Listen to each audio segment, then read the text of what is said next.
এখন শুরু হচ্ছে আমাদের প্রশ্নোত্তর পর্ব। এই প্রশ্নোত্তর পর্বকে সফল করার জন্য এই অল্প সময়ের মধ্যে সেটা করতে হবে। সেজন্য আমরা এখানে কিছু নিয়মকানুন মেনে চলব। আপনাদের প্রশ্নগুলো হবে আজকের অনুষ্ঠানের বিষয়বস্তুর উপর, কোরআন ও আধুনিক বিজ্ঞান পরস্পর বিরোধী না সামঞ্জস্যপূর্ণ। যেসব প্রশ্ন অপ্রাসঙ্গিক সেগুলির উত্তর দেওয়া হবে না।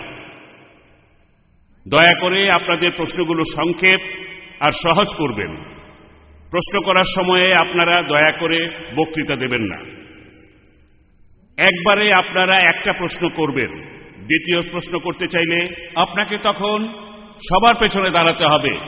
তারপর আপনি আপনার দ্বিতীয় প্রশ্নটা করবেন। এখানে 3টা মাইক আছে, সেগুলো সামনেই আছে। 2টা আমার দুই পাশে, ডান পাশে একটা, বাম পাশে একটা। এই দুটো পুরুষদের জন্য। আর একটা মাইক রয়েছে মাঝখানে, সেখান থেকে মহিলারা প্রশ্ন করবেন। আমাকে বলা হয়েছে যে আলমা লতিফি হলে দর্শকরা ভিডিও স্ক্রিনে অনুষ্ঠানটা দেখছেন। আমি তাদেরকে অনুরোধ করব, যদি তাদের কোনো প্রশ্ন থাকে তারা যেন এখানে আসেন। ভলান্টিয়াররা আপনাদের পাশেই আছেন সাহায্য করার জন্য। প্রত্যেক মাইক থেকে একবারে একটা প্রশ্ন, তারপরের প্রশ্নগুলো ঘুরবে ঘড়ি কাটার মতো। প্রথমে মহিলারা, তারপর আমার ডান দিকের মাইক, তারপর আমার বাম দিকের মাইক থেকে, তারপর এভাবে চলবে ঘড়ির কাটার মতো। স্লিপে লেখা প্রশ্ন হবে। তারপর স্লিপ পাবেন ভলান্টিয়ারদের কাছে, আপনাদের পাশেই। এইভাবে আপনারা প্রশ্ন করবেন যখন ডক্টর জাকির নায়েক মাইকে বলা প্রশ্নের উত্তর দেয়া শেষ করবেন। আজকের অনুষ্ঠান আমরা যাতে সফল করতে পারি, আমাদের এই অনুষ্ঠানটি শিক্ষণীয় আর উপভোগ্য করার জন্য আমরা প্রশ্নগুলি পরীক্ষা করে অপ্রাসঙ্গিক প্রশ্নগুলোকে বাদ দিয়ে দেব। আপনারা যাতে আপনাদের প্রশ্নের উত্তর পেয়ে সন্তুষ্ট হতে পারেন বক্তার উত্তর শুনে, দয়া করে আপনারা প্রশ্নটা করার আগে আপনার নাম ও পেশা বলুন, যাতে করে বক্তা আপনার প্রশ্নের উত্তরটা ভালোভাবে আপনাদের সামনে তুলে ধরতে পারেন।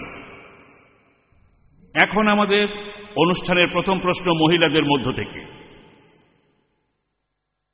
আসসালামু আলাইকুম, আমার নাম কামরুন নাহার।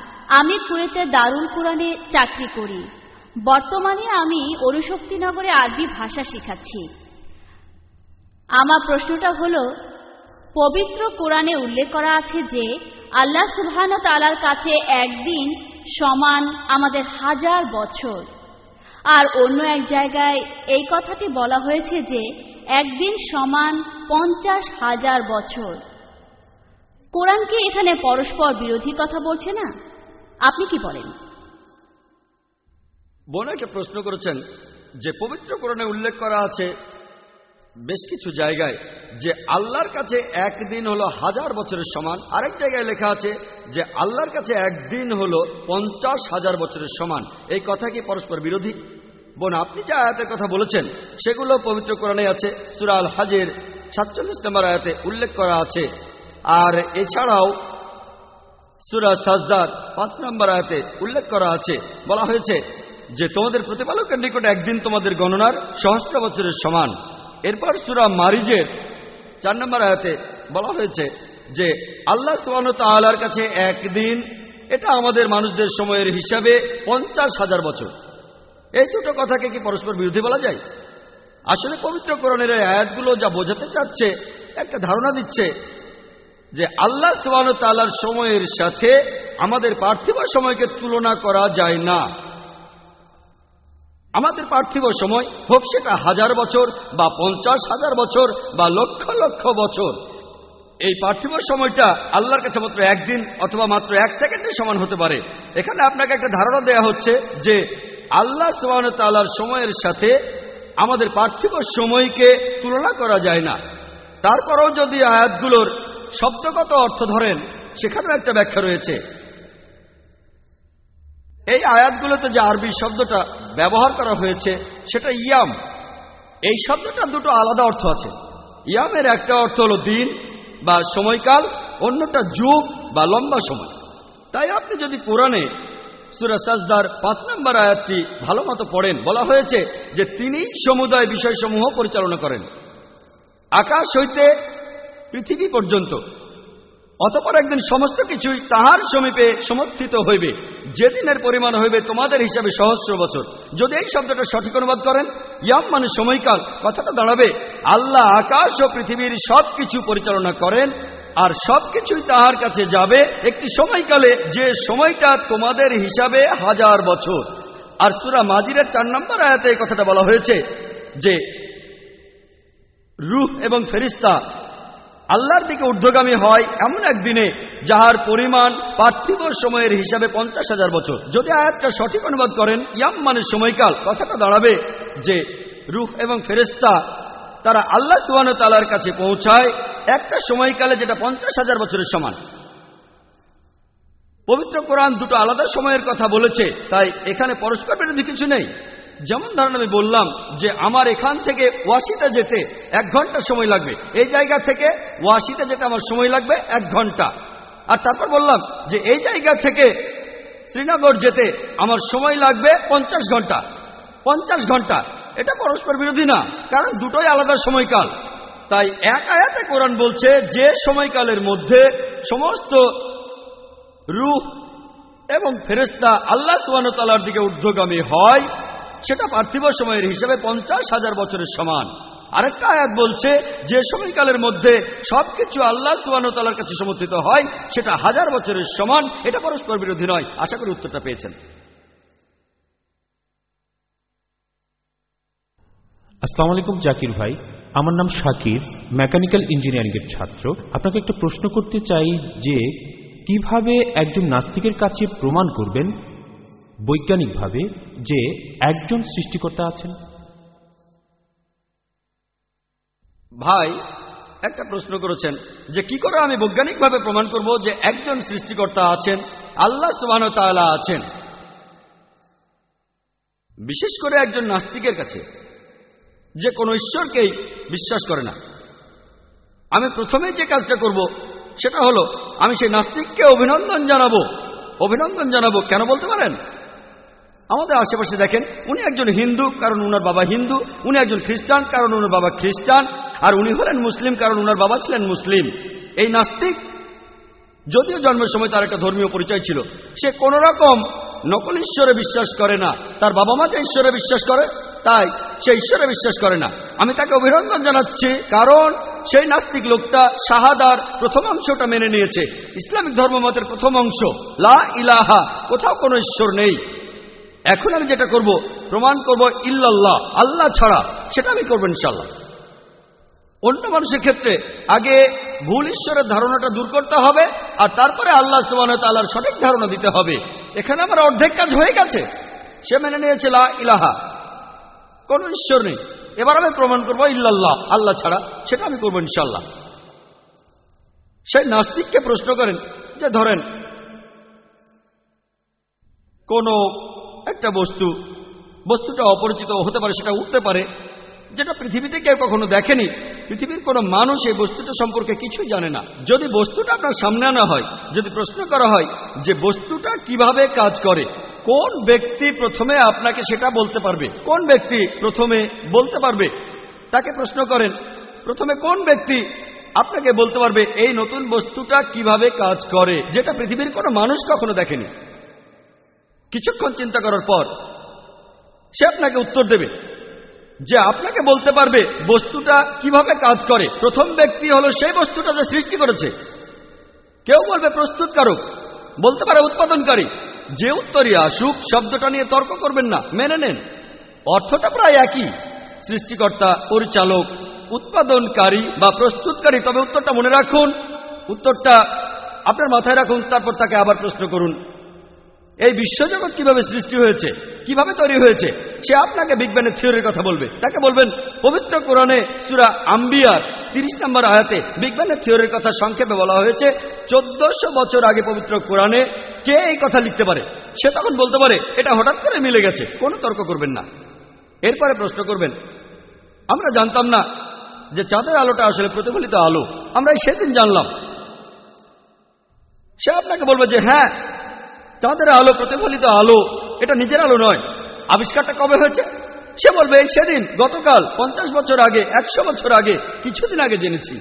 তখন তাকে বলবেন কোরআন বলেছে যে চাঁদের আলোটা আসলে প্রতিফলিত আলো 1400 বছর আগে। কে এই কথাটা বলতে পারে? হয়তো এটাও হঠাৎ করে মিলে গেছে। কোনো তর্ক করবেন না, আপনি বলে যান।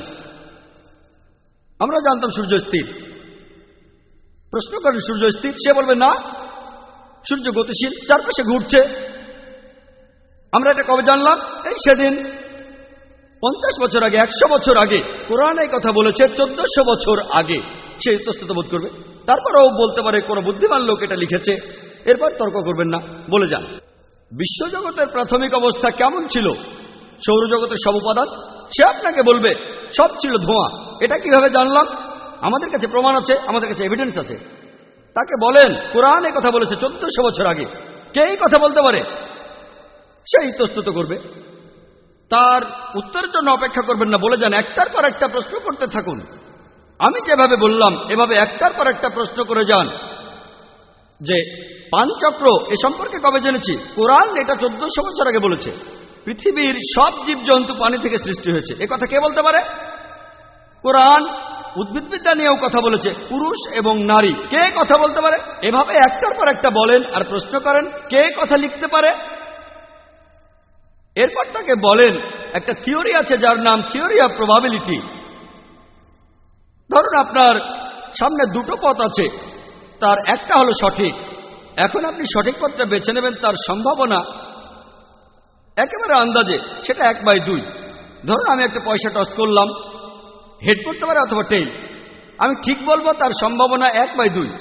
যদি 2 বার টস করি, আমি যে 2 বারই ঠিক মতো বলতে পারবো তার সম্ভাবনা 1/2 গুণ 1/2 অর্থাৎ 1/4, 25% সম্ভাবনা।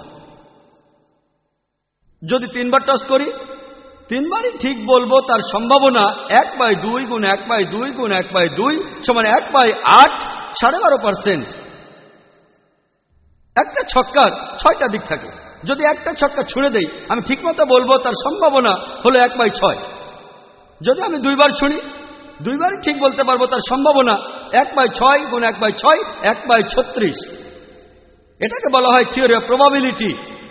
যদি ছক্কাটা 2 বার ছুঁড়ি, তারপর পয়সা টস করি, 3 বারই ঠিক বলবো, সেটা 1/6 গুণ 1/6 গুণ 1/2 অর্থাৎ 1/72। আপনি তাকে বলবেন সম্ভাবনার কথা। যদি প্রশ্ন করা হয় পৃথিবীর আকার কেমন, অনেক উত্তর হতে পারে। কেউ বলবে সমতল, কেউ বলবে ত্রিকোণা, কেউ বলবে ষড়ভুজের মতো, কেউ বলবে একটা পঞ্চভুজ, কেউ বলবে সপ্তভুজ, কেউ বলবে বর্গাকার। ধরেন সব মিলিয়ে 10টা আকার আছে।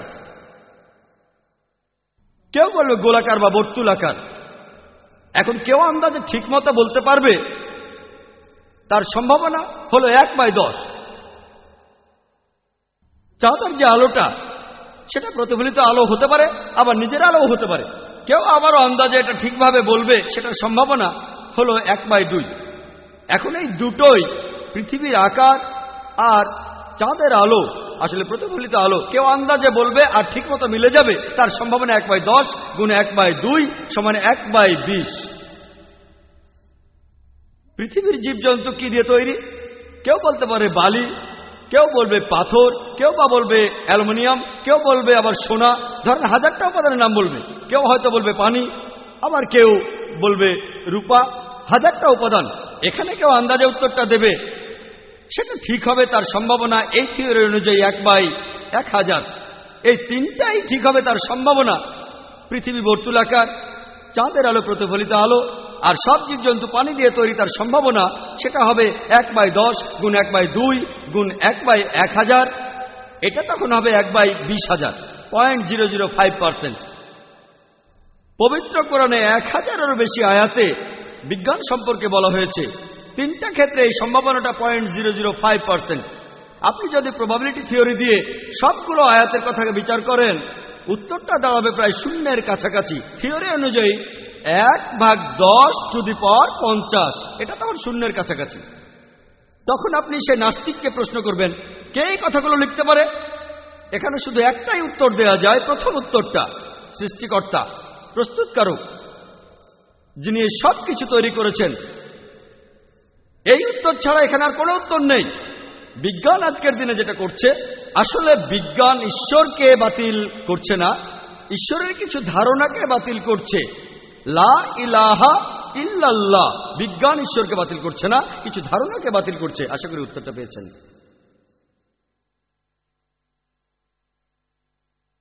পরের প্রশ্ন মহিলাদের মধ্য থেকে। আসসালামু আলাইকুম ভাই, আমার নাম ফরিদা আনসারি। আমি একজন ল্যাবরেটরি টেকনিশিয়ান। কোরআন বলছে যে আল্লাহ এই মানুষ জাতির সৃষ্টিকর্তা। বিজ্ঞান কি এটার সাথে একমত? বোন একটা প্রশ্ন করেছেন, কোরআনে বলা হয়েছে যে আল্লাহ সুবহানাহু ওয়া তাআলা আমাদের মানব জাতির সৃষ্টিকর্তা। বিজ্ঞান কি এটার সাথে একমত? কোরআনে এই কথাটা অনেক জায়গায় বলা হয়েছে, আর শেষ আয়াতটা প্রজনন বিদ্যার স্তরের উপরে, অর্থাৎ সূরা মুমিনুনের 14 নম্বর আয়াতে উল্লেখ করা হয়েছে যে সর্বোত্তম স্রষ্টা কত মহান। বৈজ্ঞানিকভাবে কি প্রমাণ করা যায় যে আল্লাহ আমাদের স্রষ্টা? কোরআন এর উত্তর দিয়েছে। পবিত্র কোরআনে বলা হয়েছে, সূরা তুরের 35 নম্বর আয়াতে উল্লেখ করা হয়েছে, এখানে প্রশ্ন করা হচ্ছে যে তোমরা কি স্রষ্টা ব্যতীত সৃষ্টি হয়েছ? এখানে যে আরবি শব্দটা, স্রষ্টাকে বোঝাতে যে আরবি শব্দটা ব্যবহার করা হয়েছে সেটা খালিক। এটার উৎপত্তি হয়েছে আরবি শব্দ খালাকা থেকে। এই খালাকা শব্দটা 4টা অর্থ আছে।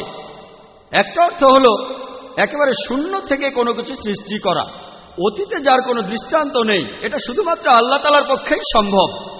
খালাকা শব্দটা দ্বিতীয় অর্থ হলো পৃথিবীতে আছে এমন বস্তু থেকে নতুন কিছু সৃষ্টি করা। খালাকা শব্দটা তৃতীয় অর্থ, সেটা হলো প্রোগ্রামিং বা পরিকল্পনা। আর চতুর্থ অর্থটা হলো সহজ করে দেয়া। পবিত্র কোরআন প্রশ্ন করছে, সূরা তুরের 35 নম্বর আয়াতে প্রশ্ন করা হচ্ছে, তোমরা কি স্রষ্টা ছাড়াই সৃষ্টি? খুব স্বাভাবিক যে এখানে উত্তরটা হবে না, মানুষ কোনো স্রষ্টা ছাড়া সৃষ্টি হয়নি। কোরআন এরপর প্রশ্ন করছে, তোমরা নিজেরাই কি স্রষ্টা? আমরা কি সৃষ্টিকর্তা? আমরা ভালো করেই জানি যে মানুষ আরেক মানুষকে সৃষ্টি করতে পারে না। যদি সেটাই করতে পারত তাহলে কেউ মারা গেলে সঙ্গে সঙ্গে বাঁচিয়ে তুলত। যদি তার কোনো আত্মীয় মারা যেত তাকে সঙ্গে সঙ্গে বাঁচিয়ে দিত। মানুষ আসলে জীবজন্তু সৃষ্টি করতে পারে না, এমনকি একটি মাছিকেও না, মানুষ তো দূরের কথা। এছাড়াও শরীরের অঙ্গ প্রত্যঙ্গ তৈরি করতে পারে না। ধরেন বিভিন্ন অঙ্গ প্রত্যঙ্গ যেমন টেস্টি, ওভারি, এগুলোর কারণে বংশবিস্তার হয়। যদি বলেন যে টেস্টিস, ইউটেরাস এদের কারণে বংশবৃদ্ধি হয়, তাহলে আপনাদের পূর্বপুরুষরাও আসবেন, তাদের অঙ্গ প্রত্যঙ্গ, তাদের পূর্বপুরুষ এদেরও অবদান রয়েছে। তাহলে এর উত্তর হবে না। কোরআন এরপরে প্রশ্ন করছে, সূরা ওয়াকিয়ার 58 নম্বর এবং 59 নম্বর আয়াতে প্রশ্ন করা হচ্ছে যে তোমরা কি ভাবিয়া দেখিয়াছ তোমাদের বীর্যপাত সম্বন্ধে? উহা কি তোমরা সৃষ্টি করো না আমি সৃষ্টি করি? আর এটাই স্বাভাবিক। কোরআন এখানে যেসব প্রশ্ন করছে সেগুলোর উত্তর হবে না। কেউ কেউ হয়তো বলবে এটা হঠাৎ করে হয়ে গেছে, আমরা হঠাৎ করে সৃষ্টি হয়েছি, প্রাকৃতিক বস্তু আমরা হঠাৎ করে সৃষ্টি হয়েছি। আসলে আমরা বৈজ্ঞানিকভাবে দেখি আমাদের পক্ষে হঠাৎ সৃষ্টি হওয়া সম্ভব কি না। প্রত্যেক জীবকোষের সবচেয়ে গুরুত্বপূর্ণ উপাদান হল প্রোটিনের অণু। যে কোনো জীবকোষের সবচেয়ে গুরুত্বপূর্ণ একটা উপাদান। এই প্রোটিনের অণুর মধ্যে 5টা উপাদান থাকে: কার্বন, নাইট্রোজেন, অক্সিজেন, হাইড্রোজেন আর সালফার। এছাড়া একটা অণু তৈরি করতে গেলে হাজার হাজার পরমাণুর প্রয়োজন হয়। এখানে একটা অণুর 5টা উপাদান আছে: কার্বন, নাইট্রোজেন, অক্সিজেন, হাইড্রোজেন এবং সালফার। হাজার হাজার পরমাণু নিয়ে একটি প্রোটিন অণু গঠিত হয়। আর পৃথিবীতে আনুমানিকভাবে 92টি স্বাধীন উপাদান। এখন এই 92টি উপাদানের মধ্যে 5টা মিলে একটি অণু গঠন করবে, আর এটার মধ্যে হাজার হাজার পরমাণু আছে, এগুলো মিলেই তৈরি হবে একটি প্রোটিনের অণু। এটার সম্ভাবনা হিসাব করেছেন ফ্র্যাঙ্ক এলিয়েন। তার মতে এই সম্ভাবনা হলো 1/10⁻160। এই 1/10⁻160 সমান কত জানেন? যদি আমি বলি 1/10⁻2, 10⁻2 মানে 100 0 2টা 0, 1/100, এখানে সম্ভাবনা 1%। যদি আমি বলি 1/10⁻3, তার মানে 1/1000, সেটা 0.1%। যদি আমি বলি 1/10⁴, তার মানে 1/10,000, অর্থাৎ 0.01%। তাহলে যখন হিসাব করবেন 1/10⁻160, তার মানে 0.00000, প্রথমে 157টা শূন্য, তারপর 1। আর অঙ্কের থিওরি বলে যদি কোনো সংখ্যা 1/10⁻50 হয় তখন তাকে শূন্য বলা হয়। এরপরে এখানে বলা হয়েছে মাত্র একটা অণু নিয়ে, আর যে উপাদানগুলো দরকার একটা প্রোটিনের অণু তৈরি করতে, সেটার হিসাব করেছেন আরেকজন, চার্লস গাই, যে সেক্ষেত্রে লক্ষ কোটি উপাদানের প্রয়োজন হবে আমাদের গ্যালাক্সির মতো বড়। লক্ষ লক্ষ গ্যালাক্সি প্রয়োজন হবে শুধু একটা প্রোটিনের অণু তৈরি করতে। আর এখানে চার্লস গাই প্রয়োজনের সময়টাও হিসাব করেছিলেন। এখন মাত্র একটা প্রোটিনের অণু তৈরি করতে সময় লাগবে 10⁻263 বছর। এটা কত বড় জানেন? 100,000,000,263টি শূন্য, এই সময় লাগবে একটা প্রোটিনের অণু তৈরি করতে। আপনারা কি জানেন একটা কোষের মধ্যে কতগুলো প্রোটিনের অণু আছে? আর এছাড়াও কোষের মধ্যে কতগুলো অন্যান্য অণু আছে? আর একজন মানুষের শরীরে কতগুলো কোষ আছে? যখন কোনো শিশু জন্মায় তখন তার শরীরে 600 কোটিরও বেশি কোষ থাকে। ডাক্তাররা এটা বলে থাকেন 600 কোটি। একটা প্রোটিনের অণু তৈরি হওয়ার সম্ভাবনা 1/10⁻160, আর এখানে সময় লাগবে 10⁻263 বছর। তাহলে 600 কোটি কোষ একটা শিশুর জন্য, চিন্তা করেন। আর কতজন মহিলা গর্ভবতী? একই সাথে লক্ষ লক্ষ মহিলা গর্ভবতী, আর সময় লাগে মাত্র 9 মাস। হঠাৎ করে মিলে যাওয়ার সম্ভাবনা 0,0,0, কোনো সম্ভাবনাই নেই। এই সৃষ্টি হঠাৎ করে হতে পারে না, অবশ্যই কেউ একজন সবকিছু তৈরি করছেন। বিজ্ঞান আমাদের বলে যে কেউ একজন অবশ্যই আছে, কোনো অতিপ্রাকৃত শক্তি। তাই আমি আগেই বলেছি যে বিজ্ঞান ঈশ্বরকে বাতিল করছে না, ঈশ্বরের কিছু ধারণাকে বাতিল করছে। লা ইলাহা ইল্লাল্লাহ। আশা করি উত্তরটা পেয়েছেন। আসসালামু আলাইকুম, আমার নাম আশফাক, আমি একজন স্টুডেন্ট। আমার প্রশ্নটা হলো, কোরআনে বেশ কিছু জায়গায় বলা আছে যে আকাশমণ্ডলী এবং পৃথিবী তৈরি হয়েছে 6 দিনে, কিন্তু সূরা ফুসিলাতে বলা হয়েছে যে আকাশ এবং পৃথিবী তৈরি হয়েছে 8 দিনে। এই কথাটা কি পরস্পর বিরোধী? এই আয়াতে আরও আছে যে পৃথিবী তৈরি হয়েছে 6 দিনে, আর তারপরে আকাশ তৈরি হয়েছে 2 দিনে। এই কথাটা বিগ ব্যাং থিওরির বিরুদ্ধে। আকাশমণ্ডলী আর পৃথিবী আসলে তৈরি হয়েছে একই সময়। ভাই, খুব গুরুত্বপূর্ণ একটা প্রশ্ন করেছেন। কোরআন বলছে আকাশমণ্ডলী ও পৃথিবী 6 দিনে সৃষ্টি হয়েছে, আর সূরা ফুসিলাতে বলছে 8 দিন। এটা কি পরস্পর বিরোধী? আর এটা কি বিগ ব্যাং থিওরির বিপক্ষে যায় কিনা? আমি আপনার সাথে একমত যে কোরআন অনেক জায়গায় বলেছে আকাশমণ্ডলী ও পৃথিবী 6 দিনে সৃষ্টি হয়েছে। অনেক জায়গায় সূরা আরাবের 54 নম্বর আয়াতে এই কথা বলা হয়েছে। তারপর সূরা ইউনুসের 3 নম্বর আয়াতে উল্লেখ করা হয়েছে, সূরা হুদের 7 নম্বর আয়াতে উল্লেখ করা হয়েছে, সূরা ফুরকানের 59 নম্বর আয়াতে কথা বলা হয়েছে, সূরা সাজদার 4 নম্বর আয়াতে কথা বলা হয়েছে, আর সূরা হাদিদের 4 নম্বর আয়াতে কথা বলা হয়েছে। এমনকি অনেক জায়গায় পবিত্র কোরআন বলছে যে আকাশমণ্ডলী আর পৃথিবী তিনি সৃষ্টি করেছেন 6 দিনে। এটা পার্থিব দিন নয়, এটা হলো ইয়াম, খুব লম্বা একটা সময়কাল। এই কথার ব্যাপারে আমার আপত্তি নেই। আর আমি এ ব্যাপারে একমত যে পবিত্র কোরআনে আকাশমণ্ডলী আর পৃথিবীর সৃষ্টির কথা বলা হয়েছে। সূরা ফুসিলাতে আপনি এখানে যে আয়াতের কথা বলছেন সেটা হলো 9 থেকে 12 নম্বর আয়াত। বলা হচ্ছে যে তাহাকে কি অস্বীকার করিবেই যিনি এই পৃথিবী সৃষ্টি করিয়াছেন 2 দিনে? তোমরা কি তাহার সমকক্ষ দাঁড় করাইতেছ? তোমরা কি কাউকে তাহার শরীক করিতেছ? তিনি তো জগৎসমূহের প্রতিপালক। 10 নম্বর আয়াতে আছে তিনি ভূপৃষ্ঠে স্থাপন করিয়াছেন অটল পর্বতমালা এবং পৃথিবীতে খাদ্যের ব্যবস্থা করিয়াছেন 4 দিনে। 11 নম্বর আয়াতে বলা হচ্ছে অতঃপর তিনি আকাশের দিকে মনোনিবেশ করিলেন, যাহা ছিল ধূম্র বিশেষ। অতঃপর তিনি উহাকে এবং পৃথিবীকে বলিলেন, তোমরা উভয়ে আসো ইচ্ছায় অথবা অনিচ্ছায়। উহারা বলিল, আমরা আসিলাম সম্পূর্ণরূপে অনুগত হইয়া। তিনি ইহা করেন 2 দিনে।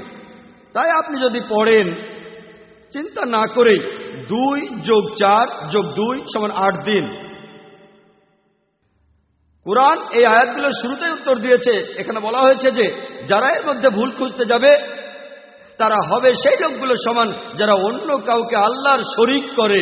আল্লাহ সুবহানাহু ওয়া তাআলা জানতেন যে কিছু লোক থাকবে যারা কোরআনের এই আয়াতগুলোর ভুল বের করার চেষ্টা করবে, তারা হবে মুশরিক। আর এখন খ্রিস্টান মিশনারিরা এই আয়াতটা মুসলমানদের বিরুদ্ধে প্রয়োগ করে। যদি আশেপাশে দেখেন, আমি অনেক দেশে গিয়েছি, এই প্রশ্নটা আমাকে শেখানো করা হয়েছিল। খ্রিস্টান মিশনারিরা তারা এই প্রশ্ন করেছে। কোরআন বলেছে আগে থেকেই যে লোকে এই প্রশ্নটা করবে, আর এই লোকগুলো তারা যারা অন্য কাউকে আল্লাহর সাথে শরীক করে। এখন দেখা যাক, এখানে প্রথম দুটো আয়াত, মানে সূরা ফুসিলাতের 9 নম্বর ও 10 নম্বর আয়াতে বলছে যে পৃথিবীর সৃষ্টি হয়েছে 2 দিনে, তারপর পাহাড় পর্বত সেখানে বসানো হয়েছে, আর খাদ্যের ব্যবস্থা করা হয়েছে যথাযথভাবে 4 দিনে। তাহলে বলা হচ্ছে 2 দিনে পৃথিবী তৈরি হয়েছে, তারপর সেখানে পাহাড় পর্বত বসানো হয়েছে 4 দিনে, সব মিলিয়ে 6 দিন। তারপর 11 নম্বর আয়াতের প্রথম আরবি শব্দটা হলো সুম্মা। এখন এই আরবি শব্দ সুম্মা এর 3টা আলাদা অর্থ আছে। একটা হলো তারপর, আরেকটা হলো তখনই, আর অন্য আরেকটা হলো একই সাথে। আমি মেনে নিচ্ছি যে কোরআনের অনেক অনুবাদেই এই শব্দটাকে অনুবাদ করা হয়েছে তারপর। যদি সুম্মার অনুবাদ করেন তারপর, তাহলে কথাটা পরস্পর বিরোধী। অনুবাদ করেছে তারপর। আকাশমণ্ডলী সৃষ্টি হলো 2 দিনে, অর্থাৎ 2 + 4 + 2 = 8 দিন। তবে এখানে সঠিক অনুবাদ হবে, এখানে সুম্মা শব্দটার অনুবাদ হবে তখনই অথবা একই সাথে। আর আব্দুল্লাহ ইউসুফ আলহামদুলিল্লাহ এই আয়াতে সুম্মা শব্দটার সঠিক অনুবাদ করেছেন, অর্থাৎ একই সাথে। যদি সুম্মার অনুবাদ করেন তখনই বা একই সাথে, এর অর্থ দাঁড়াবে যখন পৃথিবী আর পাহাড় পর্বত 6 দিনে সৃষ্টি হলো, একই সাথে আকাশমণ্ডলী সৃষ্টি হয়েছে 2 দিনে। যেমন ধরেন কোন একজন নির্মাতা, তিনি কথা বললেন যে আমার কোম্পানি একটা 10 তলা বাড়ি বানিয়েছে, একই সাথে বাড়ির চারপাশের দেয়ালটাও বানিয়েছে, মোট 6 মাস সময়। এরপর কোন একজন লোক সেখানে ফ্ল্যাট কিনতে গেলেন, তারপর সেই নির্মাতার সাথে কথা বললেন, বাড়িটা সম্পর্কে বিস্তারিত জানতে চাইলেন। নির্মাতা বললেন বেসমেন্ট তৈরি করতে 2 মাস লেগেছে, আর পরের 4 মাসে 10 তলা বাড়িটা বানিয়েছি। আর যখন আমি বেসমেন্ট আর বাড়িটা বানাচ্ছিলাম, এই কাজের সাথে সাথেই আমি এই বাড়ির চারপাশের দেয়ালটা বানিয়েছি 2 মাসের মধ্যে। এটা সম্ভব, কথাটা পরস্পর বিরোধী নয়। এরপরও মোট সময় 6 মাস। তাহলে একইভাবে সূরা ফুসিলাতের 9 নম্বর থেকে 12 নম্বর আয়াতে বলা হয়েছে যে সময় পৃথিবী আর পাহাড় পর্বত 6 দিনে সৃষ্টি হলো, একই সাথে আকাশমণ্ডলী সৃষ্টি করা হয়েছে 2 দিনে। এটা পরস্পর বিরোধী নয়।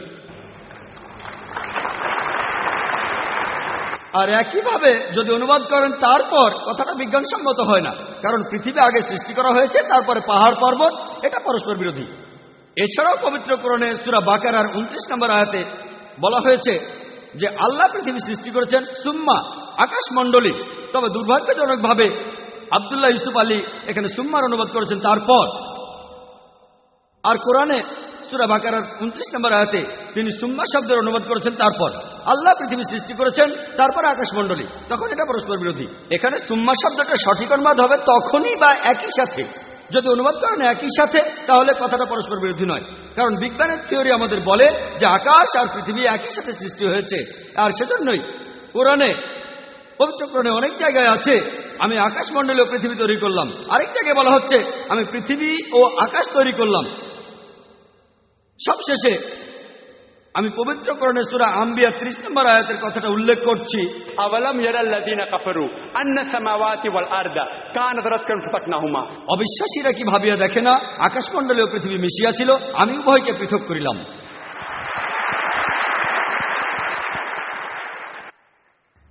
আমি ফারজানা মোল্লা। আমার প্রশ্নটা হলো মানুষের অর্থাৎ হোমোস্যাপিয়েন্সের বিবর্তন নিয়ে কথা বলছি। চার্লস ডারউইনের থিওরি, বিজ্ঞান এখানে ব্যাখ্যা দিচ্ছে যে প্রাকৃতিক নির্বাচনের কারণেই আজকে এই মানুষ জাতির সৃষ্টি হয়েছে। এখন ইসলামী বিশ্বাসের সাথে এই মতবাদটা পরস্পর বিরোধী হয়ে যাচ্ছে যে আমরা সবাই আদম আলাইহিস সালামের সন্তান। এখন এটা কিভাবে ব্যাখ্যা করা যায়? প্রশ্নটা খুবই গুরুত্বপূর্ণ। আমার কোনো বক্তৃতা, কোরআন আধুনিক বিজ্ঞান নিয়ে কোনো বক্তৃতা এই প্রশ্নটা ছাড়া সম্পূর্ণ হয় না। আমি এই বিষয়ে কথা বলেছি অনেক জায়গায়, কানাডায়, আমেরিকায়, ইংল্যান্ডে, সৌদি আরবে। কখনোই এই বিষয়টা সম্পূর্ণ হয় না, আর প্রশ্নোত্তর পর্ব সম্পূর্ণ হয় না এই প্রশ্নটা ছাড়া, অর্থাৎ theory of evolution. Charles Darwin বোন প্রশ্ন করলেন, কিভাবে আমি কোরআনকে ডারউইনের বিবর্তনের মতবাদের সাথে মেলাবো? বোন, আমি এখন পর্যন্ত এমন কোনো বই পড়িনি যেটা বলছে বিবর্তনবাদের ফ্যাক্ট। সব বই বলছে বিবর্তনবাদের থিওরি। আমি এখন পর্যন্ত এমন কোনো বই দেখিনি যেটা বলছে বিবর্তনবাদের ফ্যাক্ট। যদি আপনি ডারউইনের বইটা পড়েন, the origin of the species, বলা হয়েছে যে চার্লস ডারউইন একটা দ্বীপে গিয়েছিলেন যার নাম গ্যালাপেগোস। তার জাহাজটার নাম ছিল HMS বিগল, আর তিনি দেখলেন সেখানে পাখি খুঁটে খুঁটে খাবার খাচ্ছে। পাখিগুলোর খোঁটাখুটির উপর নির্ভর করে তাদের ঠোঁট লম্বা আর ছোট হয়। এই পর্যবেক্ষণটা একটা প্রাণীর উপর করা হয়েছে, অনেক রকম প্রাণী নয়। চার্লস ডারউইন তার বন্ধু থমাস থমটনকে একটা চিঠি লিখেছিলেন 1861 সালে যে আমি প্রাকৃতিক নির্বাচনে বিশ্বাস করি না। আপনি এই শব্দটাই বললেন। আমি বিবর্তনবাদের থিওরিতে বিশ্বাস করি না, কারণ আমার কাছে কোনো প্রমাণ নেই। আমি শুধু এই জন্যই বিশ্বাস করছি কারণ এই থিওরির সাহায্যে আমি ব্যাখ্যা করতে পারবো, প্রজনন তত্ত্ব, শরীর তত্ত্ব ইত্যাদি ব্যাখ্যা দিতে পারবো। চার্লস ডারউইন নিজেই বলেছেন এখানে অনেক ফাঁক আছে। তিনিও একমত না, তিনি নিজেই বলেছেন এখানে অনেক ফাঁক আছে। আর দেখবেন ঠাট্টা করে কখনো বলা হয়, তুমি যদি ডারউইনের সময় পৃথিবীতে থাকতে থিওরিটা প্রমাণ হয়ে যেত। তাকে ঠাট্টা করে বলা হচ্ছে বাঁদরের মতো দেখতে। আমরাই ঠাট্টা করে থাকি। এখন এই থিওরি পৃথিবীর অনেক জায়গায় মনে করা হয় আসলে এটা সত্যি। কারণটা জানেন? আমি স্কুলে ডারউইনের থিওরি পড়েছি, এমনকি এখনো পড়ানো হয়। এখানে কারণটা কি বলতে পারেন? এখানে কারণটা হলো, আপনারা যদি চার্চগুলোকে খেয়াল করেন, চার্চগুলো আগে ছিল বিজ্ঞানের বিরুদ্ধে। আর আপনারা জানেন তারা গ্যালিলিওকে মৃত্যুদণ্ড দিয়েছিল। গ্যালিলিওকে তারা মৃত্যুদণ্ড দিয়েছিল কেন? কারণ তিনি জ্যোতির্বিদ্যা সম্পর্কে এমন কথা বলেছিলেন যা বাইবেলের বিরুদ্ধে যায়, তাই তারা তাকে মৃত্যুদণ্ড দিয়েছিল। এখন পোপ ক্ষমা প্রার্থনা করেন। তাই চার্লস ডারউইন যে থিওরির কথা বললেন সেটা যখন বাইবেলের বিরুদ্ধে গেল, বিজ্ঞানীরা তারা এখানে কোনো প্রমাণ দেখতে চাইল না। আমার শত্রুর শত্রু আসলে আমার বন্ধু। তাই সব বিজ্ঞানী, তাদের বেশিরভাগ বিজ্ঞানী এই সমর্থনটা করেছে কারণ বাইবেলের বিরুদ্ধে গেছে, থিওরি সত্যের জন্য নয়। তারা সমর্থন করেছে কারণ এই থিওরিটা বাইবেলের বিরুদ্ধে গেছে। সবগুলো স্টেজের কথা বলা আছে বোন, সবগুলো স্টেজ। লুসি 4 প্রকার হোমিনিড। বিজ্ঞান আমাদের বলে হোমিনিড 4 প্রকার। প্রথমটা হলো লুসি। এটার বৈজ্ঞানিক নাম হলো অস্ট্রালোপিথেকাস, যারা পৃথিবীতে ছিল 35 লক্ষ বছর আগে বরফ যুগে। তারপরে পৃথিবীতে আসলো হোমো হ্যাবিলিস, যারা পৃথিবীতে ছিল 5 লক্ষ বছর আগে।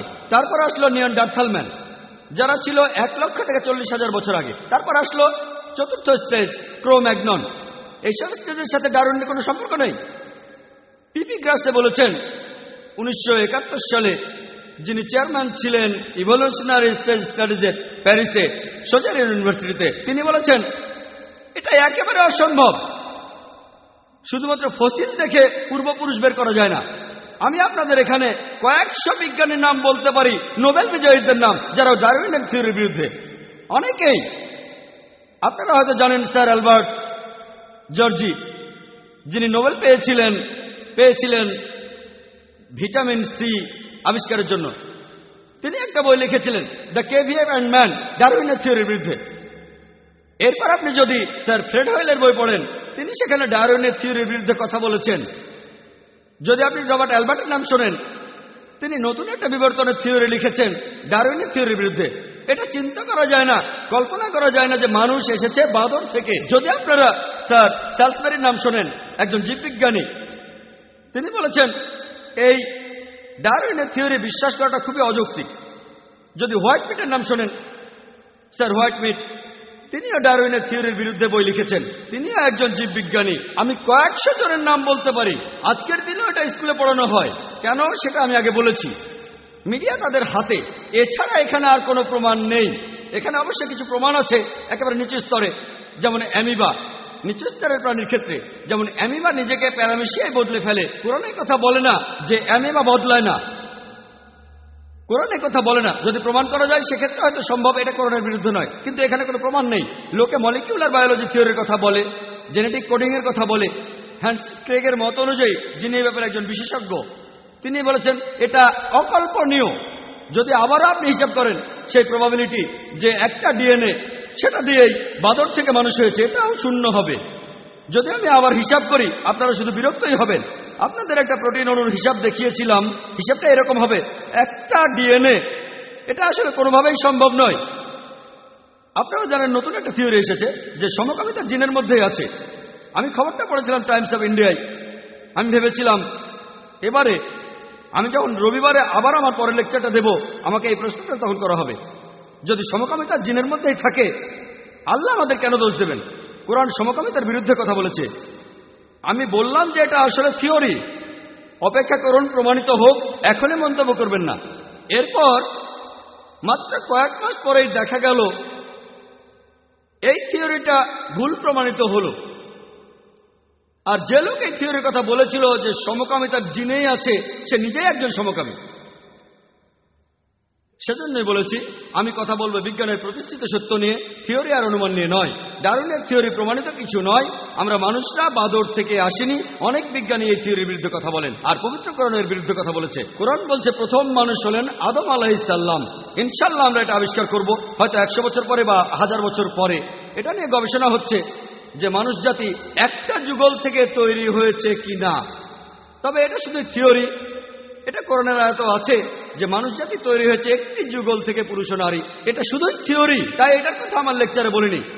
ইনশাআল্লাহ এটা প্রতিষ্ঠিত হবে 50 বছর পরে বা 100 বছর পরে। সেদিন আমরা জানবো কোরআন বিজ্ঞানের কথাই বলছে, পরস্পর বিরোধী কিছু নয়, বিজ্ঞানের প্রতিষ্ঠিত সত্যের সঙ্গে অসামঞ্জস্যপূর্ণ কিছু নয়। আশা করি উত্তর পেয়েছেন। আসসালামু আলাইকুম, আমি আব্দুস সামি, আমি স্টুডেন্ট।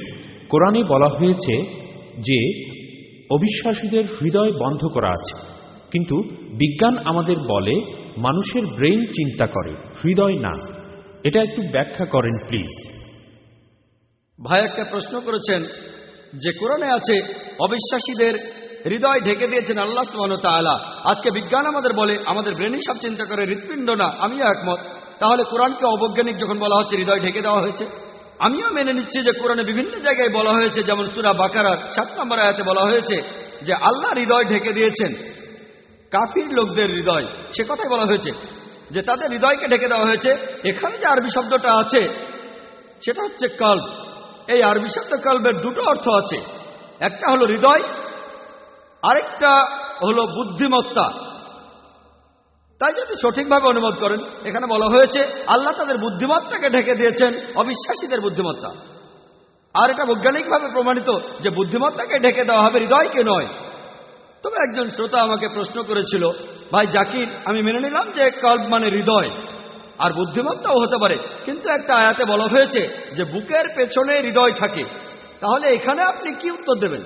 সেই লোক কোরআনের একটা আয়াত বলেছিল, সূরা হাজের 46 নম্বর আয়াতে উল্লেখ করা আছে, বলা হয়েছে যে চক্ষু তো অন্ধ নয়, বরং তাহাদের বক্ষের পশ্চাতে যে হৃদয় রহিয়াছে উহাই অন্ধ। তাহলে কোরআন বলছে যে চোখ আসলে অন্ধ নয়, তাহাদের বুকের ভেতরে যে হৃদয় আছে সেটাই অন্ধ। বিজ্ঞান আমাদের বলে যে চোখ দেখতে পারে, হৃদয় দেখতে পারে না। তাহলে কি এই আয়াতটা অবৈজ্ঞানিক? এখানে তো অনুবাদটা হৃদয়ই হবে, বুদ্ধিমত্তা হবে না। তখন তাকে বললাম, আমি মানছি যে শব্দটার আসলে দুটো অর্থ আছে, তবে বুক শব্দটার জন্য যে আরবি ব্যবহার করা হয়েছে সেটা সদর। সদর শব্দটার আবার দুটো অর্থ আছে, একটা হলো বুক, আরেকটা হলো কেন্দ্র। দেখেন যেভাবে আমরা হেড অফ ইনস্টিটিউশনকে বলি সদর অফ দ্য ইনস্টিটিউশন, অর্থাৎ এটা কেন্দ্র। আপনারা পাকিস্তানে দেখবেন, ইন্ডিয়াতে বলা হয় কেন্দ্র, পাকিস্তানে বলে সদর, অমুক জিনিসের সদর, তমুক জিনিসের সদর। পাকিস্তানে বলা হয় সদর আর ইন্ডিয়াতে বলা হয় কেন্দ্র। সদরের আরেকটা অর্থ কেন্দ্র। তাহলে সঠিক অনুবাদটা হলো বস্তুত চক্ষু অন্ধ নয়, বরঞ্চ তাহাদের বুদ্ধিমত্তা যাহা রহিয়াছে কেন্দ্রে, বুদ্ধিমত্তাই অন্ধ। যেমন আমি আমার কথা শুরুতে কোরআনের একটা উদ্ধৃতি দিয়েছিলাম, সূরা তাহার 25 থেকে 28 নম্বর আয়াতে উল্লেখ করা আছে, রাব্বি ইশরাহ লি সাদরি, হে আমার প্রতিপালক আমার বক্ষ প্রশস্ত করিয়া দাও। রাব্বি ইশরাহ লি সাদরি ওয়া ইয়াসির লি আমরি ওয়াহলুল উকদাতাম মিন লিসানি ইয়াফকাহু কাওলি। এই দোয়াটা করেছিলেন মুসা আলাইহিস সালাম যখন আল্লাহ সুবহানাহু ওয়া তাআলা তাকে বললেন তার মানুষদের কাছে আল্লাহর বাণী পৌঁছে দিতে। তিনি আল্লাহকে বললেন, হে আমার প্রতিপালক আমার বক্ষ প্রশস্ত করিয়া দাও। এখানে বক্ষ বা বুক সঠিক অনুবাদ নয়, এখানে বক্ষ আবার কি করবে? এর অর্থ, হে আমার প্রতিপালক আমার কেন্দ্রকে প্রশস্ত করিয়া দাও। রাব্বি ইশরাহ লি সাদরি ওয়া ইয়াসির লি আমরি, এবং আমার কর্ম সহজ করিয়া দাও। ওয়াহলুল উকদাতাম মিন লিসানি ইয়াফকাহু কাওলি, এবং আমার জিহ্বার জড়তা দূর করিয়া দাও যাহাতে উহারা আমার কথা বুঝিতে পারে। আপনারা হয়তো জানেন মুসা আলাইহিস সালাম তোতলা ছিলেন, হয়তো এটাও জানেন সৌভাগ্য হোক আর দুর্ভাগ্য হোক, এমনকি আমিও একজন তোতলা, ছোটবেলায় আমিও তোতলা ছিলাম। তাই যে কোনো লেকচারের শুরুতে আর আজকেও লেকচার দেওয়ার আগে আমি দোয়া করেছি আল্লাহ সুবহানাহু ওয়া তাআলার কাছে, রাব্বি ইশরাহ লি সাদরি, হে আমার প্রতিপালক আমার কেন্দ্রকে প্রশস্ত করিয়া দাও। আমি সাহায্য চাইছি আল্লাহ সুবহানাহু ওয়া তাআলার কাছে, আমার কেন্দ্র প্রশস্ত করো আর আমার মুখে তোতলামি বন্ধ করে দাও। এমনকি এখনো যখন আমি স্টেজে কথা বলি না আমি তখনও তোতলাই। এখানে আল্লাহ তাআলা আমাকে সাহায্য করছেন।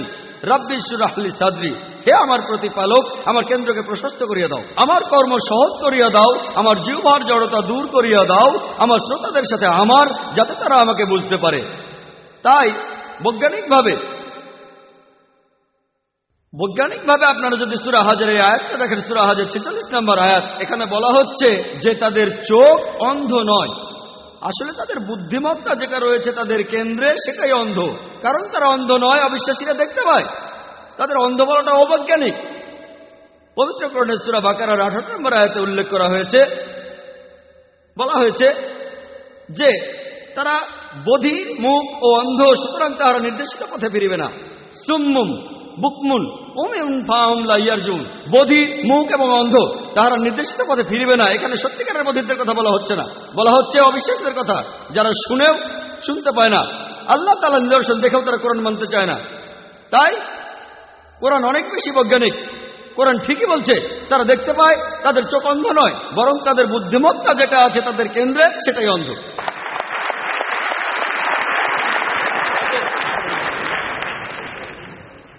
আসসালামু আলাইকুম জাকির ভাই, আমি আগে হিন্দু ছিলাম আর আমি মুসলমান হয়েছি কিছুদিন আগে।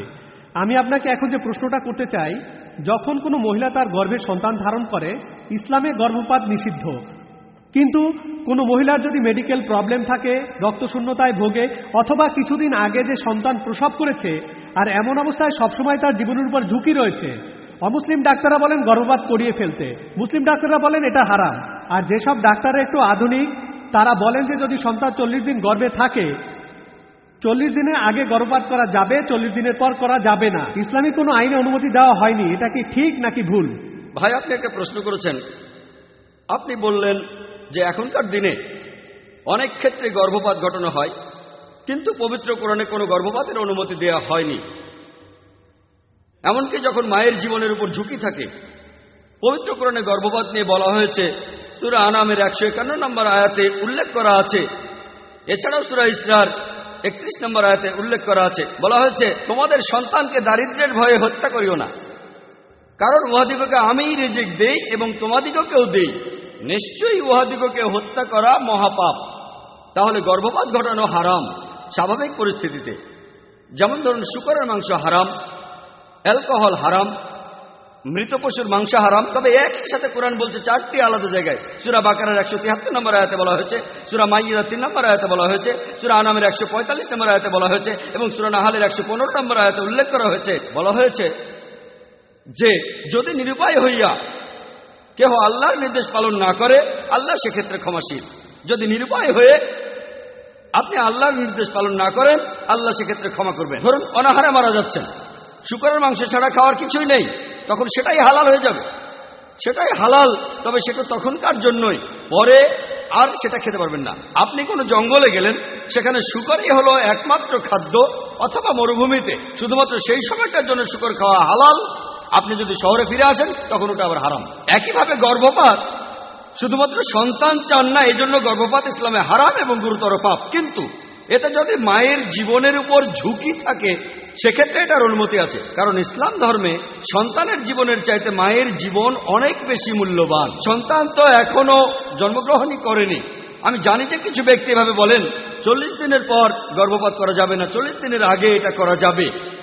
কোরআন এখানে খুবই পরিষ্কারভাবে বলছে যে যদি জীবনের উপর হুমকি আসে, অনিচ্ছাকৃতভাবে যদি আল্লাহ তাআলার নির্দেশ অমান্য করেন, এটা নিষিদ্ধ নয়।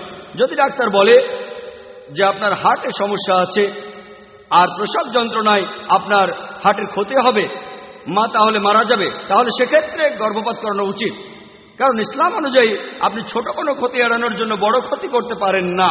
সন্তানের মা একজন পূর্ণবয়স্ক মানুষ, তার জীবন সন্তানের জীবনের চেয়ে দামি। সন্তান তখন নিজে একা একা বাঁচতে পারে না, তাহলে যদি সন্তানের জন্য মায়ের জীবন ঝুঁকির মধ্যে থাকে, ইসলাম অনুযায়ী গর্ভপাত করানো যাবে। যদি কোনো ঝুঁকি না থাকে তাহলে সেটা হারাম। আশা করি উত্তরটা পেয়েছেন।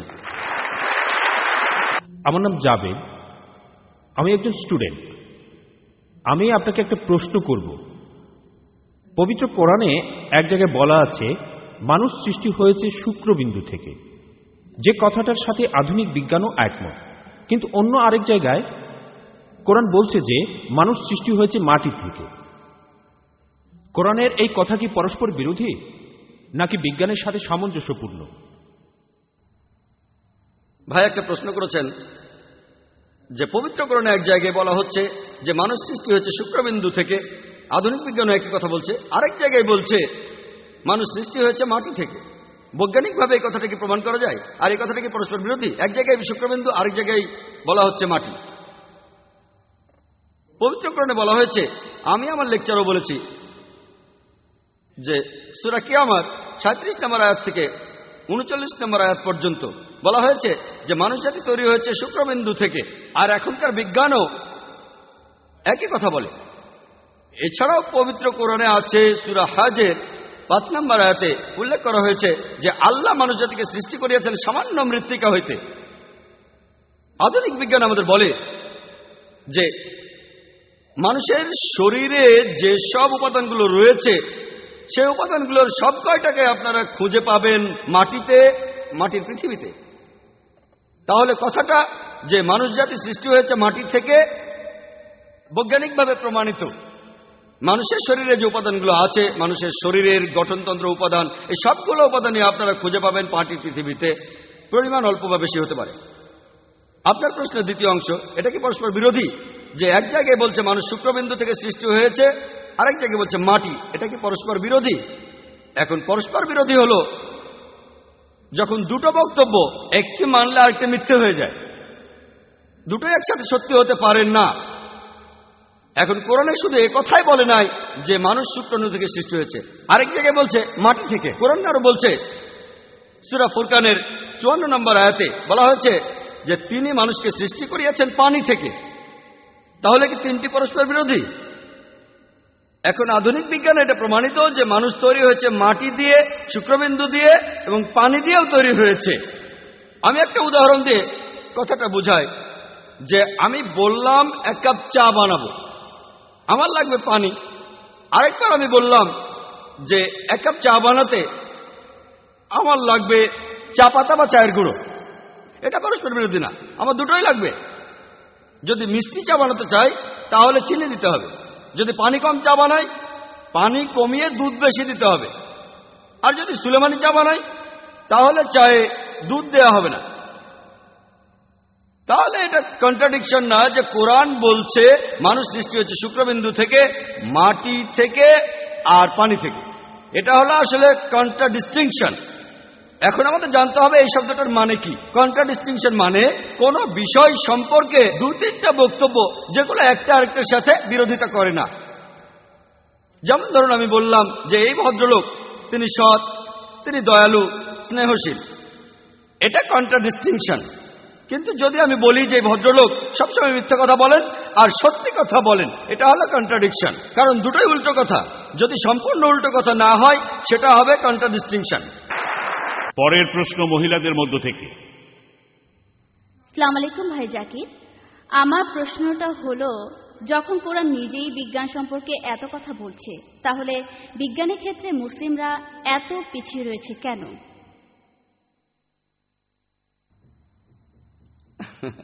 বোন, আপনি প্রশ্ন করেছেন যখন কোরআনে এত বেশি বিজ্ঞানের কথা বলা হয়েছে, মুসলমানরা তাহলে কেন পেছনে পড়ে আছে? বোন, আমি এখানে দায়ী করব মিডিয়াকে। আজকের দিনে মিডিয়া এর বেশিরভাগই পশ্চিমাদের হাতে। ইউরোপিয়ানরা মিডিয়া তাদের হাতে, স্যাটেলাইট তাদের হাতে, টেলিভিশন তাদের হাতে, CNN তাদের হাতে, BBC তাদের হাতে, সবই তাদের কবজায়। মিডিয়া এখন তাদের কবজায়। আর আমরা সবাই যে বইগুলো স্কুলে পড়ি, কলেজে যে বইগুলো পড়ি, আপনারা দেখবেন সেখানে 8ম থেকে দ্বাদশ শতাব্দীতে এই সময়টা ছিল অন্ধকারের যুগ। কাদের জন্য অন্ধকার? ইউরোপিয়ানদের অন্ধকার যুগ, পুরো পৃথিবী না। আরব এবং মুসলিমরা তখন অনেক বেশি উন্নত ছিল 8ম থেকে দ্বাদশ শতাব্দীতে। মুসলিমরা অনেক উন্নত ছিল, ইউরোপিয়ানরা পিছিয়ে ছিল। সেজন্য তারা বলে তখন পৃথিবী ছিল অন্ধকার যুগ। আসলে পৃথিবী অন্ধকার যুগে ছিল না, ইউরোপিয়ানরা অন্ধকারে ছিল। সেই সময়ের সামান্য যন্ত্রপাতি আর বিভিন্ন প্রযুক্তি দিয়ে অষ্টম থেকে দ্বাদশ শতাব্দীতে মুসলিম বিজ্ঞানীরা যে আবিষ্কার করেছেন সেটা অকল্পনীয়। এখন বিজ্ঞান অনেক উন্নত হয়েছে, অনেক আবিষ্কার হচ্ছে। তখনকার দিনের বিভিন্ন রকম সীমাবদ্ধতার মধ্যেও মুসলমান বিজ্ঞানীরা যে কত কিছু আবিষ্কার করেছিলেন সেটা অকল্পনীয়। যেমন ধরুন, আমি আমার লেকচারে বলেছি যে ইবনে নাফিস তিনি রক্ত সঞ্চালন প্রক্রিয়া আবিষ্কার করেন, কিন্তু মেডিকেল বইয়ে আছে, স্কুলের পাঠ্য বইতেও আছে, রক্ত সঞ্চালন প্রক্রিয়া কে আবিষ্কার করেন? William Harvey. সবাই উইলিয়াম হার্ভির নাম জানে, কেউ ইবনে নাফিসের নাম জানে না। ইবনে নাফিস রক্ত সঞ্চালনের কথা বলেছেন 400 বছর আগে। ইউরোপিয়ানরা পরবর্তীতে মুসলিমদের বইগুলো পড়েছে, তারপর সবাইকে বলেছে এটা তাদেরই আবিষ্কার। আপনারা যদি মুসলমানদের আবিষ্কারগুলো দেখেন, যেমন ধরেন আল ইদ্রিসি 1154 সালে তিনি প্রথম ব্যক্তি যিনি পৃথিবীর ম্যাপ আঁকেন, প্রথম পৃথিবীর ম্যাপ, প্রথম। ম্যাথমেটিক্স, মুসলমানরা ম্যাথমেটিক্সে অনেক উন্নত, আমরাই দশমিক পদ্ধতি চালু করেছি। আপনারা তো নম্বরগুলো জানেন, 1, 2, 3, এগুলো হলো আরবীয় সংখ্যা। এর বাদেও আরেকটা রোমান সংখ্যা আছে, এটাকে আরবীয় সংখ্যা বলা হয় কেন? কারণ আরবরাই এটা আবিষ্কার করেছে। দশমিক সংখ্যা আসলে আরবীয় সংখ্যা। প্রথম যে ব্যক্তি পিথাগোরাসের থিওরিটা প্রমাণ করেন তিনি আলতুসি। আমরা পিথাগোরাসের থিওরি জানি, কিন্তু আলতুসির নাম জানি না। তিনি প্রমাণ করেছেন যে অতিভুজের বর্গ সমান হলো অন্য দুই বাহুর বর্গের যোগফলের সমান। আল বিরুনি তিনি ছিলেন ত্রিকোণমিতির উপরে একজন বিখ্যাত গণিতজ্ঞ। এরা সবাই খুবই বিখ্যাত। আল-খিন্দির নাম শুনতে পারেন। আল-খিন্দি ছিলেন একজন দার্শনিক, গণিতজ্ঞ এবং জ্যোতির্বিদ। যখন বিখ্যাত বিজ্ঞানী গ্যালিলিও নিউটন বলছেন পদার্থবিদ্যার সব সূত্রই পরম সূত্র, খিন্দি বলেছেন যে সব সূত্রই হচ্ছে আপেক্ষিক। আর এখন আমরা জানি আপেক্ষিকতাবাদের সূত্র প্রমাণ করেছেন অ্যালবার্ট আইনস্টাইন। কেউ আল-খিন্দির নাম জানে না। তিনি প্রথম ব্যক্তি যিনি আপেক্ষিকতাবাদ এ সম্পর্কে কথা বলেছেন। পরবর্তীতে এই সম্পর্কে গবেষণা করে তিনি আপেক্ষিকতাবাদ সম্পর্কে বলেছেন। কয়জন এই 3 ভাইয়ের নাম জানে? মোহাম্মদ, শাকের আর হাসান। তাদের কথা কয়জন জানে? তারা পৃথিবীর পরিধির কথা বলেছিল লোহিত সাগরের একটা কৌণিক বিন্দু থেকে। তখন মানুষ ভাবত যে পৃথিবী সমতল। কেমিস্ট্রি, মুসলমানরা কেমিস্ট্রিতে অনেক উন্নত ছিল। ইবনে আয়ান, জাবের ইবনে আয়ান, ইউরোপিয়ানরা বলে গেবর, তাই যখন আমরা বইতে পড়ি গেবর আমরা ভাবি কোন ইউরোপিয়ান, আসলে মুসলিম। জাবের ইবনে আয়ান, আমরা গেবরকে চিনি, জাবেরকে চিনি না। তিনি প্রথম অ্যালকোহল পরিশোধিত করেন। অ্যালকোহল এসেছে আরবি শব্দ আলগুল থেকে, অর্থাৎ ভূত, খারাপ প্রেতাত্মা। অ্যালকোহল আরবি শব্দ। তিনি কেমিস্ট্রির উপরে 2000 পৃষ্ঠার বই লিখেছেন। মোহাম্মদ জাকারিয়া রাজি, তিনি মেডিসিনে বিখ্যাত ছিলেন। তিনি গুটি বসন্ত এবং হামের ব্যাপারে বিখ্যাত চিকিৎসক ছিলেন। তিনি প্রথম পারদ মেশানো মলম ব্যবহার করেন। তিনি শিশুদের রোগের উপর বই লিখেছেন। এমন অনেক মুসলিম বিজ্ঞানী আছেন। আলী ইবনে আব্বাস, তিনি মেডিসিনের উপর 20টা বই লিখেছেন। আলী ইবনে সিনা, পশ্চিমারা বলে আভিসিনা, আভিসিনা শুনে মুসলিম মনে হয় না। আলী ইবনে সিনা মুসলিম, আভিসিনা মুসলিম না। তাকে তখন বলা হতো প্রাচ্যের অ্যারিস্টটল। তিনি একটা বই লিখেছিলেন, কানুন। এই বইটা মেডিসিনের পাঠ্য বই হিসেবে বিভিন্ন জায়গায় পড়ানো হয়েছে 17শ শতাব্দী পর্যন্ত। ইবনে জুহরের নাম কে জানে? তিনি হলেন আলেকজান্দ্রিয়ার পর প্রথম কেউ যিনি প্যারাসাইটোলজি নিয়ে কথা বলেছেন, এইচমাইটের কথা বলেছেন, পেরিকার্ডাইটিস, তিনি ওটাইটিস মিডিয়ার কথা বলেছেন, ট্র্যাকিওটমি। অনেক চিকিৎসক, আল জাহারি ছিলেন বিখ্যাত ডেন্টিস্ট, একজন সার্জন, এছাড়াও একজন প্রসূতি বিশেষজ্ঞ। তিনি সার্জারির বিভিন্ন রকম যন্ত্রপাতি আবিষ্কার করেন, গাইনোকোলজি আর ডেন্টিস্ট্রির যন্ত্রপাতি। আমরা অনেকেই হয়তো এগুলো জানি, কিন্তু মিডিয়া এখন রয়েছে পশ্চিমাদের হাতে। মুসলিমরা অনেক উন্নত, তবে আপনার কথাটা আমি মানছি, বর্তমানে আজকে মুসলিমরা জ্ঞানে বিজ্ঞানে পিছিয়ে যাচ্ছে। কারণটা জানেন? ইউরোপিয়ানরা এগিয়ে যাচ্ছে। কারণটা জানেন? মুসলিমরা পিছিয়ে যাচ্ছে কারণ তারা পবিত্র কোরআন থেকে দূরে সরে যাচ্ছে। আমরা ধর্ম থেকে অনেক দূরে সরে যাচ্ছি।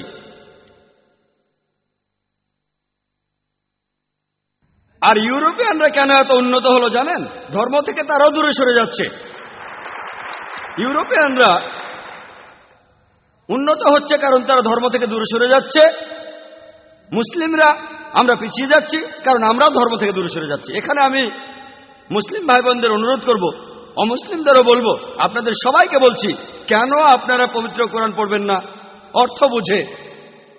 কেন আমরা আয়াতগুলোর অর্থ বুঝবো না? আমরা কোরআন নিয়ে যা করি চুমু দিয়ে উপরে রেখে দিই। কোরআন শুধু চুমু খেয়ে উপরে রাখার জন্য নয়, দৈনন্দিন জীবনে কোরআনের নীতি প্রয়োগ করতে হবে।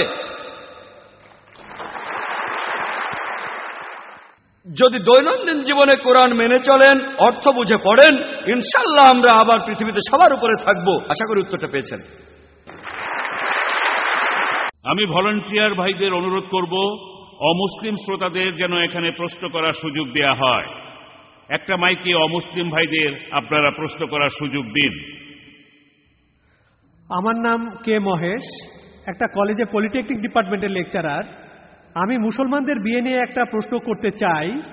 ইসলাম ধর্মে কেন একজন পুরুষকে একাধিক বিয়ের অনুমতি দেয়?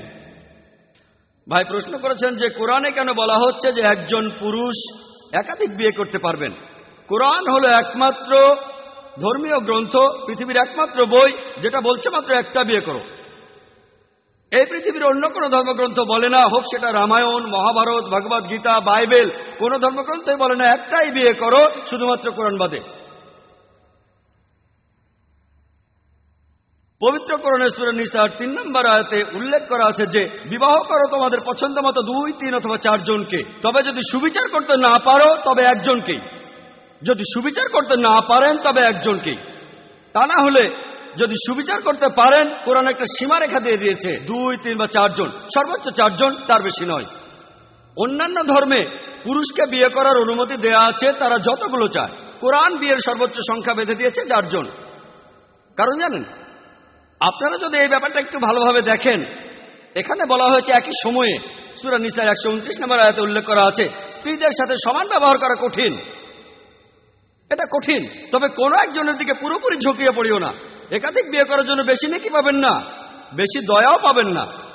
কোনো হাদিসে বলা নেই একাধিক বিয়ে করলে বেশি নেকি পাবেন। তবে একটা হাদিসে আছে যদি বিয়ে করেন আপনার অর্ধেক দিন পূরণ হবে। একজন আমাকে প্রশ্ন করলো, তাহলে কি আমি 2টো বিয়ে করলে আমার সম্পূর্ণ দিন পূরণ হবে? না, বিয়ে করলে আপনি ব্যভিচারের হাত থেকে রক্ষা পাবেন, সেজন্য বিয়ে করা ফরজ। তবে একটা বিয়ে করেন বা 2টো বিয়ে করেন, আপনার অর্ধেক দিনই পূরণ হবে। এখন কথা হলো ইসলাম ধর্ম কেন বহুবিবাহের অনুমতি দেয়? বহুবিবাহের অনুমতি যদি ভালো করে দেখেন, পুরুষ এবং নারীর অনুপাতটি মোটামুটি সমান। কিন্তু মানুষের শৈশবে দেখা যায় মেয়ে সন্তান অপেক্ষাকৃত শক্তিশালী। মেডিকেলি শিশু বিশেষজ্ঞকে জিজ্ঞেস করলেই পাবেন মেয়ে শিশুরা রোগ জীবাণুকে ছেলে শিশু চাইতে ভালোভাবে প্রতিরোধ করতে পারে। তাই মেয়ে সন্তানেরা বেশি বাঁচে ছেলে সন্তানের চেয়ে। মেয়ে শিশু চাইতে ছেলেরা বেশি মারা যায়, বড় হওয়ার পর অ্যাক্সিডেন্টে মারা যায়, ধূমপানে মারা যায়, যুদ্ধে মারা যায়। নারীর চাইতে পুরুষ বেশি সংখ্যায় মারা যায়। আফগানিস্তানে যুদ্ধ জানেন, সেখানে কয়েক লক্ষ মানুষ মারা গেছে, বেশিরভাগই পুরুষ। যে কোনো দুর্যোগের কথা বলেন না কেন, মহিলার চাইতে পুরুষ বেশি মারা যায়। যদি পরিসংখ্যান দেখেন তাহলে ইন্ডিয়া সেই স্বল্প সংখ্যক দেশগুলোর মধ্যে একটা যেখানে মহিলার সংখ্যা পুরুষের চেয়ে কম। কারণ জানেন, কারণ মেয়ে শিশু হত্যা।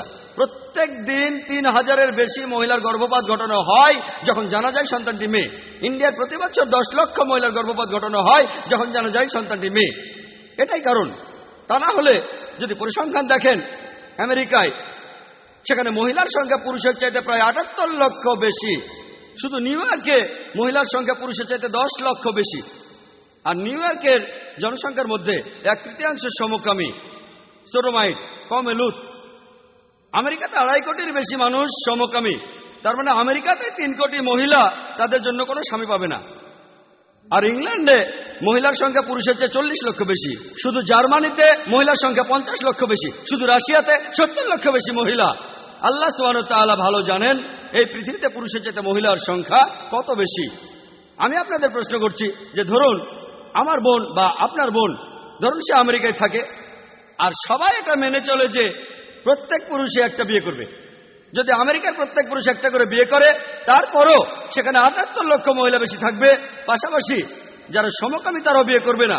এখানে আরো 2.5 থেকে 3 কোটি মহিলা তাদের জন্য কোনো স্বামী পাবে না। যদি আমার বোনও সেই দুর্ভাগা মহিলাদের একজন হয় যে বিয়ে করতে পারেনি বা বিয়ে করার কেউ নেই, তখন আমার বোন যেটা করতে পারে, সেই পুরুষকে বিয়ে করতে পারে যার স্ত্রী আছে, অথবা হতে পারে জনগণের সম্পত্তি।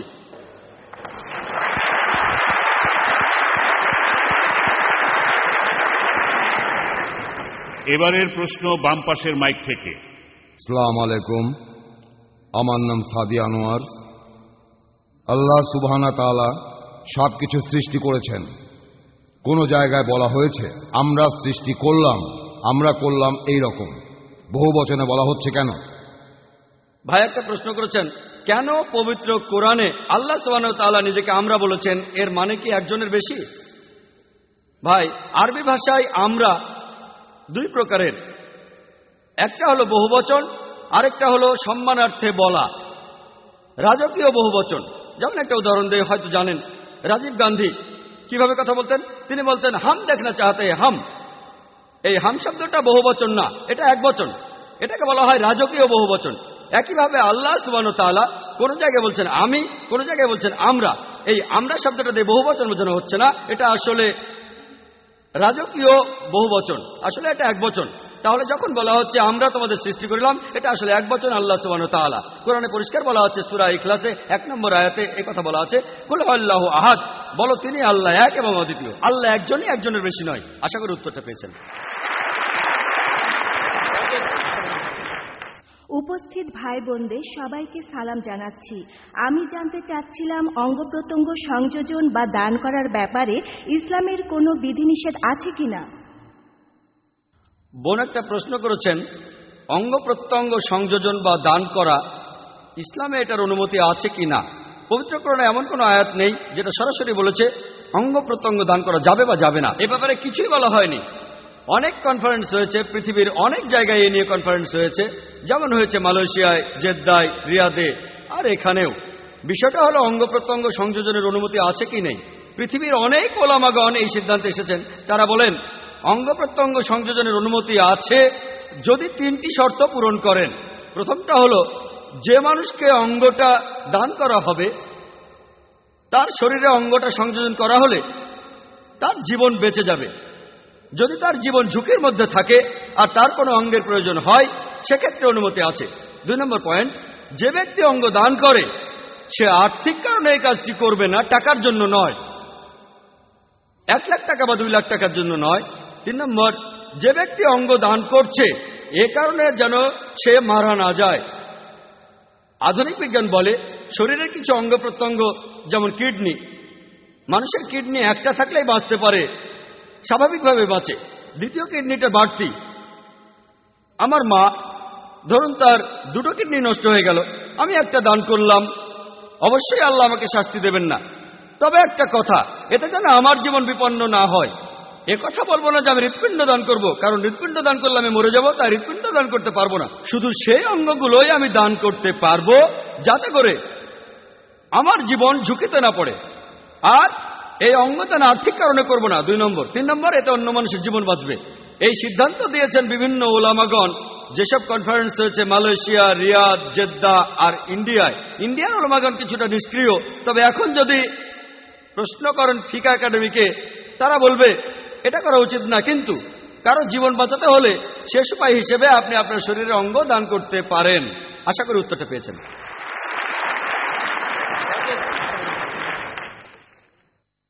ডান দিকের মাইক থেকে। সবাইকে শুভ সন্ধ্যা। আমি একটি কলেজের ছাত্র, আমার নাম হর্ষ ওয়াগিলা। আমি যে প্রশ্নটা করতে চাই সেটা হলো, কোনো মানুষ যখন মারা যায় মৃতদেহটা তখন কি পোড়ানো উচিত না কবর দেওয়া উচিত?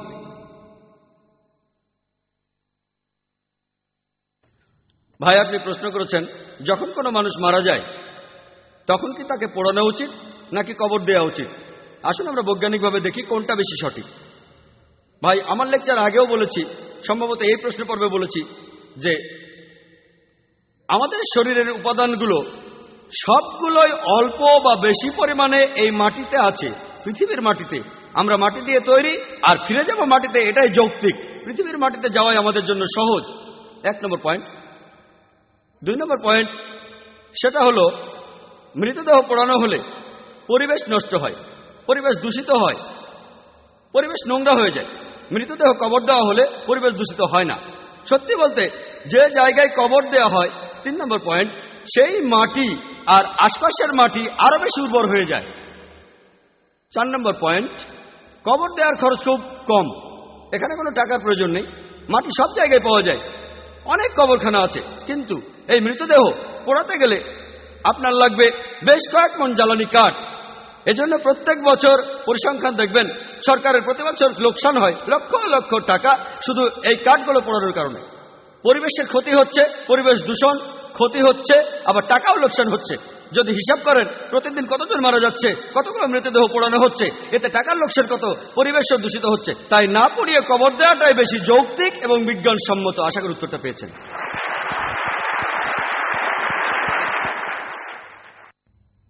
এখানে আর 2টা প্রশ্নের পরে আমরা স্লিপের প্রশ্ন শুরু করব। এখানে বেশ কয়েকজন মহিলা আমাদের প্রশ্ন লিখে পাঠিয়েছেন, তারা এখানে মাইকের সামনে আসতে চান না। এবারেও আরো কিছু প্রশ্ন আছে। এখন তাহলে কিছু প্রশ্ন স্লিপে যে প্রশ্নগুলো এসেছে আমার কাছে পাঠিয়ে দিতে পারেন। এই প্রশ্নের পরে আর যারা অমুসলিম ভাই আছেন তারা খুব একটা প্রশ্ন করার সুযোগ পাননি। আপনারা মাইক থেকে আপনাদের প্রশ্ন করতে পারেন, না হলে আমি স্লিপ থেকে প্রশ্ন করব। এখন 2টা প্রশ্ন হয়ে যাওয়ার পর। আসসালামু আলাইকুম, আমার নাম খালেদ, আমি একজন স্টুডেন্ট। কোরআনে উল্লেখ করা আছে সূর্য আর অন্যান্য গ্রহ তাদের নিজস্ব কক্ষপথে ঘুরছে, আর অন্য জায়গায় কিয়ামতের কথা বলতে গিয়ে কোরআন বলছে পৃথিবীর সাথে সূর্যের সংঘর্ষ হবে অনেকটা ঘুরতে ঘুরতে। এই নিজস্ব কক্ষপথে ঘুরতে ঘুরতেই যদি পৃথিবীর সাথে সূর্যের সংঘর্ষটা হয়, এটা কিভাবে সম্ভব? ভাই, আপনি প্রশ্ন করেছেন যে কোরআনে বলা আছে সূর্য আর পৃথিবী প্রদক্ষিণ করছে, আর কোথাও কোথাও বলছে সূর্য পৃথিবী সংঘর্ষ হবে। এ কথাটা কোরআনে বলা আছে। ভাই, আমি আগেও বলেছি পবিত্র কোরআনের বেশ কিছু আয়াতে কিয়ামতের দিনের লক্ষণের কথা বলা হয়েছে। আর আমি নিজেই বলেছি সূরা কিয়ামার 8 নম্বর আয়াত আর 9 নম্বর আয়াতে আছে যে সূর্য আর চন্দ্র একত্রিত করা হবে। কবে? রোজ কিয়ামতের দিনে, আজকে নয়। এখানে কিয়ামতের দিনের নিদর্শনের কথা বলা হচ্ছে, এটা বলা হচ্ছে না যে আজকেই ঘটবে। এখানে যে সূরাটা তার নাম হচ্ছে কিয়ামা, পুনরুত্থানের দিন। অনেক নিদর্শনের কথা আছে যে চাঁদ অন্ধকারে ডুবে যাবে, আকাশের নক্ষত্র খসে পড়বে, সমুদ্রের পানি ফুলে উঠবে ইত্যাদি। এগুলো হলো কিয়ামতের দিনের লক্ষণ। এসব কি ঘটেছে?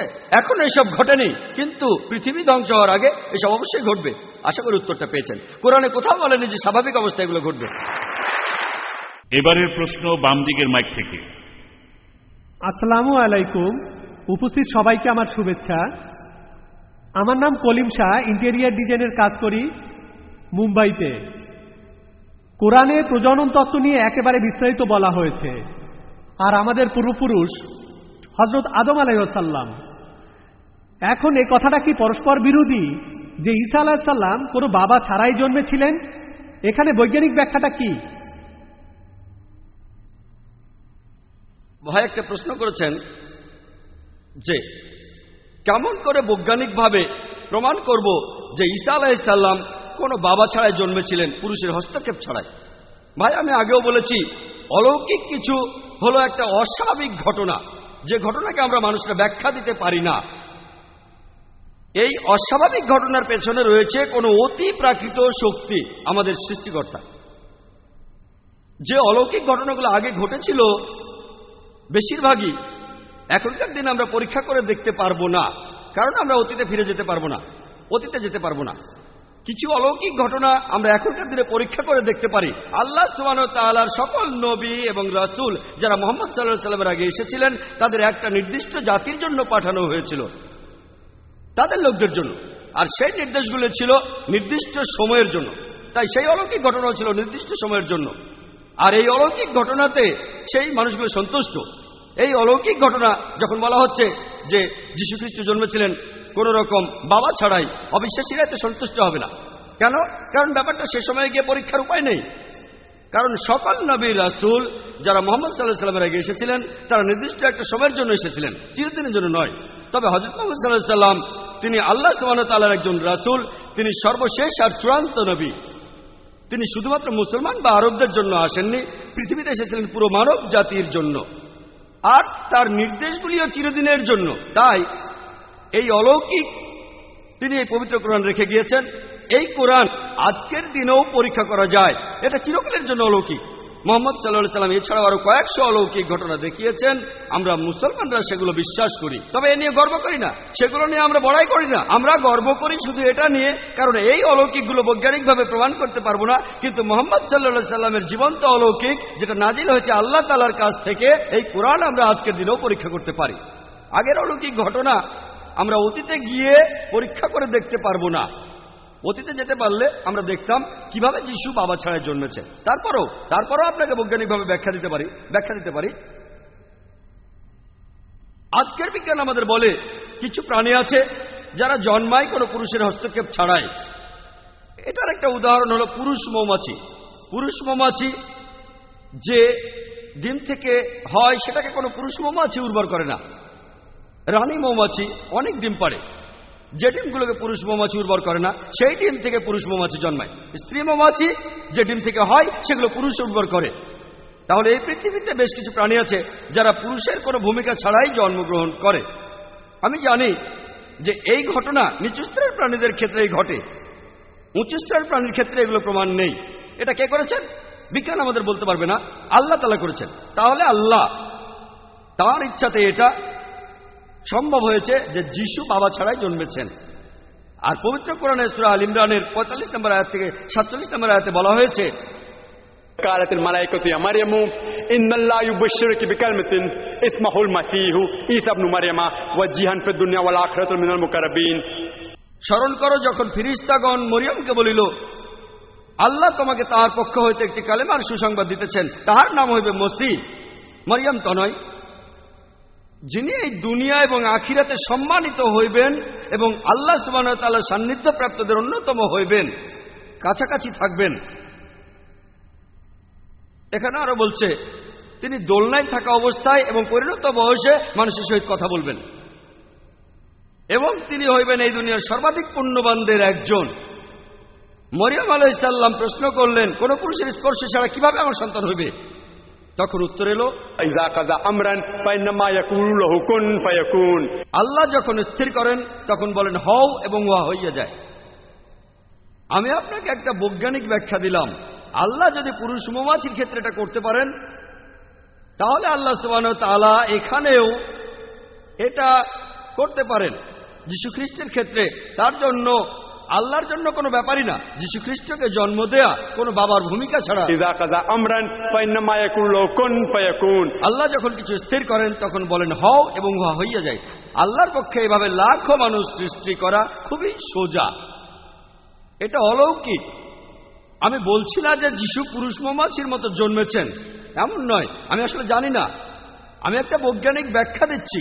যদি পুরুষ মৌমাছির ক্ষেত্রে এটা হয়, তাহলে আল্লাহ মানুষের ক্ষেত্রেও এটা করতে পারেন। আশা করি উত্তরটা পেয়েছেন।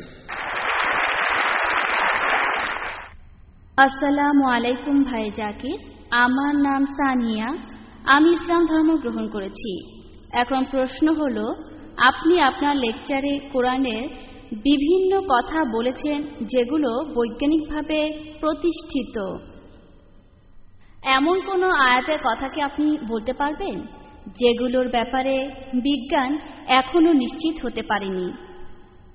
বোন, আপনি প্রশ্ন করেছেন যে আমি আমার লেকচারে বলেছি সেই বৈজ্ঞানিক কথাগুলো যেগুলো এখন প্রতিষ্ঠিত সত্য। পবিত্র কোরআনের বিভিন্ন আয়াতের কথা, আমি পবিত্র কোরআনের কিছু আয়াতের কথা বলতে পারি যেগুলো বৈজ্ঞানিকভাবে প্রমাণিত নয়।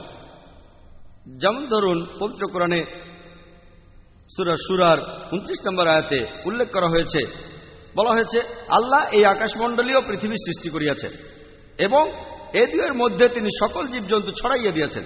কোরআন বলছে এই পৃথিবীর বাইরেও জীবজন্তু আছে, আল্লাহ জীবজন্তু ছড়িয়ে দিয়েছেন আকাশমণ্ডলীয় পৃথিবীর মাঝে। এমন বৈজ্ঞানিক প্রমাণ নেই, বিজ্ঞানে এটা প্রতিষ্ঠিত নয় যে পৃথিবীর বাইরেও জীবন আছে। কিছুদিন হলো আমরা এখন রকেট পাঠাচ্ছি, বিভিন্ন গ্রহে স্পেসশিপ পাঠাচ্ছি, স্যাটেলাইট রয়েছে ইত্যাদি। আর মাত্র কয়েক মাস আগে খবরের কাগজে এসেছে যে মঙ্গল গ্রহে কিছু জিনিস পাওয়া গেছে যাতে প্রমাণ করা যায় মঙ্গল গ্রহে জীবন থাকতে পারে। আর এই সম্ভবত গত পরশুদিনের টাইমস অফ ইন্ডিয়ার খবরটা এসেছিল যে চাঁদে বিজ্ঞানীরা পানি খুঁজে পেয়েছে। হয়তো কোনো ধূমকেতু পড়েছিল, তারপর গর্ত তৈরি হয়েছে আর সেখানে পানি জমে বরফ হয়ে গেছে। তাহলে ভবিষ্যতে গবেষণার জন্য সুবিধা হয়ে গেল। আমাদের পৃথিবী থেকে চাঁদে পানি নিয়ে যাওয়ার দরকার নেই, চাঁদের পানি পাওয়া যাবে আর সেই পানি ব্যবহার করা যাবে, আমাদের তাতে কোনো সমস্যাই হবে না। বিজ্ঞান বলছে যে এই সম্ভাবনাটাই বেশি যে এই পৃথিবীর বাইরে জীবন রয়েছে।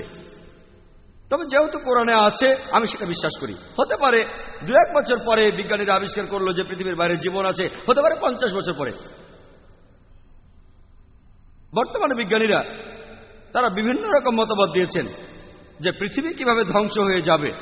কোনো কোনো বিজ্ঞানী এমন বলেছেন যে পাহাড় পর্বত সব ভেঙে পড়বে, কোনো বিজ্ঞানী বললেন পৃথিবী ধ্বংসের সময় পাহাড় পর্বত সব মসৃণ হয়ে যাবে, কেউ কেউ বললেন সমুদ্রের পানি ফুলে উঠবে, কেউ কেউ বললেন বিশ্বজগৎ ব্ল্যাক হোলের ভেতর ঢুকে যাবে।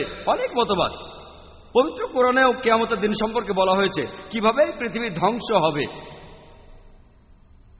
তার অনেক কথা বিজ্ঞানের থিওরির সাথে মিলে যায়। থিওরি প্রতিষ্ঠিত সত্য নয়। যেমন ধরুন পবিত্র কোরআনের সূরা আহকাফের 3 নম্বর আয়াতে উল্লেখ করা হয়েছে আল্লাহ এই আকাশমণ্ডলী ও পৃথিবী সৃষ্টি করেছেন একটি নির্দিষ্ট সময়ের জন্য। অর্থাৎ বলা হচ্ছে সবকিছুই একদিন ধ্বংস হয়ে যাবে। আর কোরআনে একথা অনেকবার বলা হয়েছে। যেমন ধরুন পবিত্র কোরআনের সূরা কিয়ামার 8 নম্বর আয়াত আর 9 নম্বর আয়াতে বলা হচ্ছে যে চন্দ্র তখন হইয়া পড়িবে জ্যোতিহীন, সূর্য চন্দ্রকে একত্রিত করা হইবে যখন বিশ্বজগৎ ধ্বংস হইবে। এরপরে সূরা তাকবীরের 1 থেকে 3 নম্বর আয়াত এবং 6 নম্বর আয়াতে উল্লেখ করা হয়েছে যে সূর্য তখন নিষ্প্রভ হইবে, নক্ষত্ররাজি খসিয়া পড়িবে, সমুদ্র তখন স্থিত হইবে, পর্বত সমূহকে চলমান করা হইবে।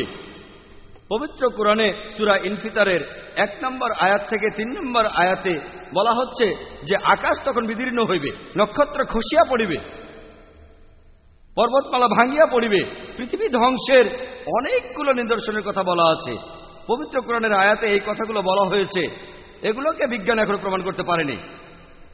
যেমন ধরুন পবিত্র কোরআনে আরও আছে সূরা আম্বিয়ার 104 নম্বর আয়াতে উল্লেখ করা হয়েছে সেদিন আকাশমণ্ডলীকে গুটাইয়া ফেলিব, যেভাবে গুটানো হয় লিখিত দপ্তর, যেভাবে আমি প্রথম দিনের সূচনা করিয়াছিলাম সেইভাবে পুনরায় সৃষ্টি করিব।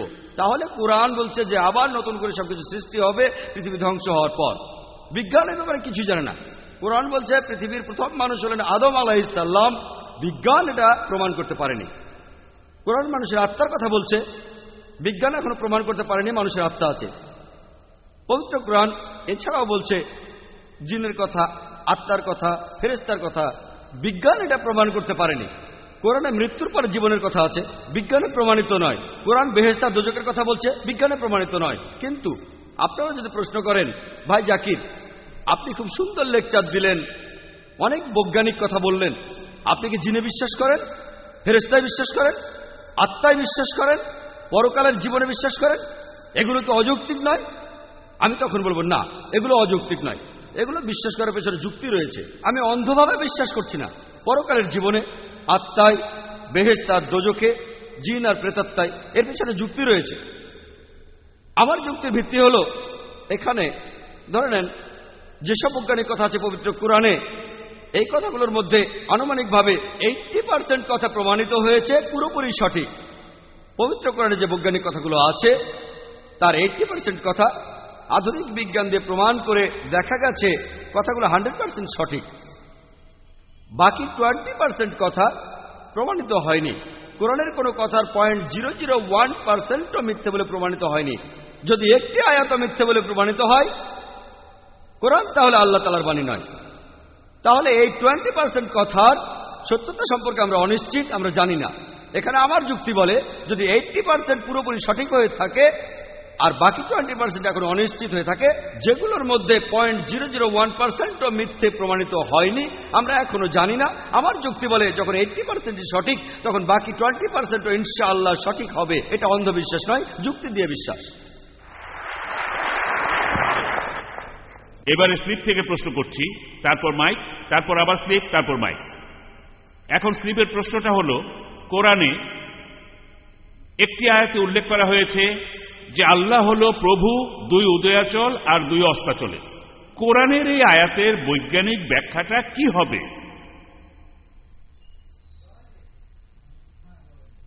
যে প্রশ্নটা করা হয়েছে, পবিত্র কোরআন বলছে যে আল্লাহ দুই উদয়াচল আর অস্তাচলের প্রভু, এই কথাটার বৈজ্ঞানিক ব্যাখ্যা কি?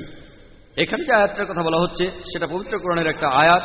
সূরা রহমানের 17 নম্বর আয়াতে উল্লেখ করা হয়েছে, বলা হয়েছে রব্বুল মাশরিকাইনি ওয়াল রব্বুল মাগরিবাইনি, যে আল্লাহ দুই উদয়াচল আর দুই অস্তাচলের নিয়ন্তা।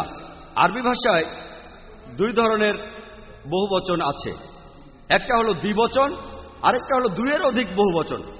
এখানে রব্বুল মাশরিকাইনি এটা হলো দ্বিবচন, যে আল্লাহ দুই উদয়াচলের প্রভু এবং দুই অস্তাচলের প্রভু। আসুন দেখি বিজ্ঞানের ব্যাপারে কি বলে। আর আমরা জানি যে সূর্য উদয় হয় পূর্ব দিকে আর অস্ত যায় পশ্চিম দিকে, কিন্তু বিজ্ঞান আমাদের এখন বলে যে সূর্য ঠিক পূর্ব দিকে ওঠে মাত্র দুটো দিনে, একেবারে পূর্ব দিকে। অন্যান্য দিনে যদি খেয়াল করেন সূর্য ওঠার জায়গাটা এক এক দিন এক একটা দিকে হয়। সূর্য একেবারে ঠিক পূর্ব দিকে ওঠে মাত্র দুটো দিনে, সেটা হলো ইকুইনক্সের 2 দিন। বছরের অন্যান্য দিনগুলোতে সূর্য যেদিন পূর্ব দিকে ডান বা বাম পাশে ওঠে, একইভাবে সূর্য যেদিন পূর্ব দিকের এক প্রান্ত থেকে উদয় হয় সেদিন হলো কর্কট ক্রান্তি, আর যেদিন অন্য প্রান্ত থেকে উদয় হয় সেদিন হলো মকর ক্রান্তি। একইভাবে সূর্য ঠিক পশ্চিম দিকে অস্ত যায় মাত্র দুটো দিনে, সেটাও ইকুইনক্সের 2 দিনে।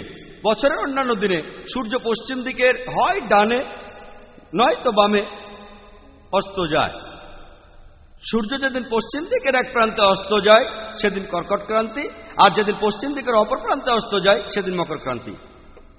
তাই যখন কোরআন বলছে যে আল্লাহ সুবহানাহু ওয়া তাআলা দুই উদয়াচল আর অস্তাচলের প্রভু, সেখানে পূর্ব দিকের 2টি প্রান্তের কথা বলা হচ্ছে আর পশ্চিম দিকের 2 প্রান্তের কথা বলা হচ্ছে। পবিত্র কোরআনে আরো একটা আয়াত আছে, সূরা মারিজের 40 নম্বর আয়াতে উল্লেখ করা হয়েছে যে আল্লাহ উদয়াচল সমূহ এবং অস্তাচল সমূহের অধিপতি। এটা দ্বিবচন নয়, দুইয়ের অধিক বহুবচন। আল্লাহ উদয়াচল সমূহ এবং অস্তাচল সমূহের প্রভু। তাহলে আল্লাহ তাআলা পূর্ব দিকের সবগুলো অবস্থানেরই প্রভু। এক কথায় আল্লাহ তাআলা পূর্ব দিকের 2 প্রান্তের প্রভু, পশ্চিমের 2 প্রান্তের প্রভু, এছাড়াও পূর্ব দিকের সবগুলো অবস্থানেরই প্রভু এবং পশ্চিমের সবগুলো অবস্থানের প্রভু। পরের প্রশ্ন মহিলাদের মধ্য থেকে। আসসালামু আলাইকুম ভাই জাকির, আমার নাম মালিকা মোহাম্মদ ইসলাম। আমার প্রশ্নটা হলো, এই কথাটা দিয়ে কোরআন কি বোঝাতে চাচ্ছে যে আল্লাহ আকাশ থেকে আমাদের জন্য লোহা পাঠিয়েছেন? বোন, আপনি প্রশ্ন করেছেন পবিত্র কোরআনের এই আয়াত দিয়ে কি বোঝানো হচ্ছে যে আল্লাহ আমাদের জন্য লোহা পাঠিয়েছেন। আপনি এই পবিত্র কোরআনের যে আয়াতটার কথা বলেছেন সেটা হলো সূরা হাদিদের 25 নম্বর আয়াত। এখানে লোহার কথা বলা হয়েছে। 25 নম্বর আয়াতে বলা হয়েছে যে আল্লাহ মানুষকে লৌহ দিয়েছেন, যাহাতে রহিয়াছে প্রচণ্ড শক্তি এবং রহিয়াছে মানুষের জন্য বহুবিধ কল্যাণ। এখানে যে আরবি শব্দটা ব্যবহার করা হয়েছে সেটা আনজালা, এর অর্থ নিচে পাঠানো। এখন আনজালা শব্দটাকে 2 ভাগে দেখা যায়। একটা হলো আল্লাহ নিচে পাঠিয়েছেন, আল্লাহ প্রকাশ করেছেন।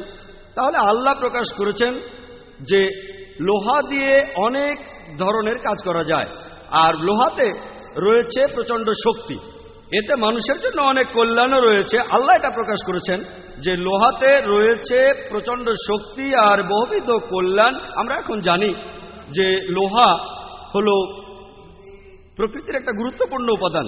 লোহা থেকে ইস্পাত বানায়, আর ইস্পাত আর লোহা দিয়ে বানানো হয় অস্ত্র, যুদ্ধ অস্ত্র, তলোয়ার, বর্ষা, বন্দুক ইত্যাদি।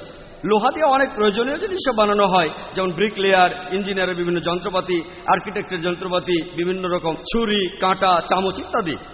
তাহলে প্রথম অর্থটা ধরলে দাঁড়াবে আল্লাহ প্রকাশ করেছেন যে লোহায় রয়েছে প্রচণ্ড শক্তি আর মানুষের জন্য কল্যাণ। অন্য কথায় যদি আয়াতটার শব্দার্থ ধরেন যে আল্লাহ লোহা পাঠিয়েছেন, আকাশ থেকে নিচে পাঠিয়েছেন, এই আয়াতটা দেখানো হয়েছিল প্রফেসর আর্মস্ট্রংকে।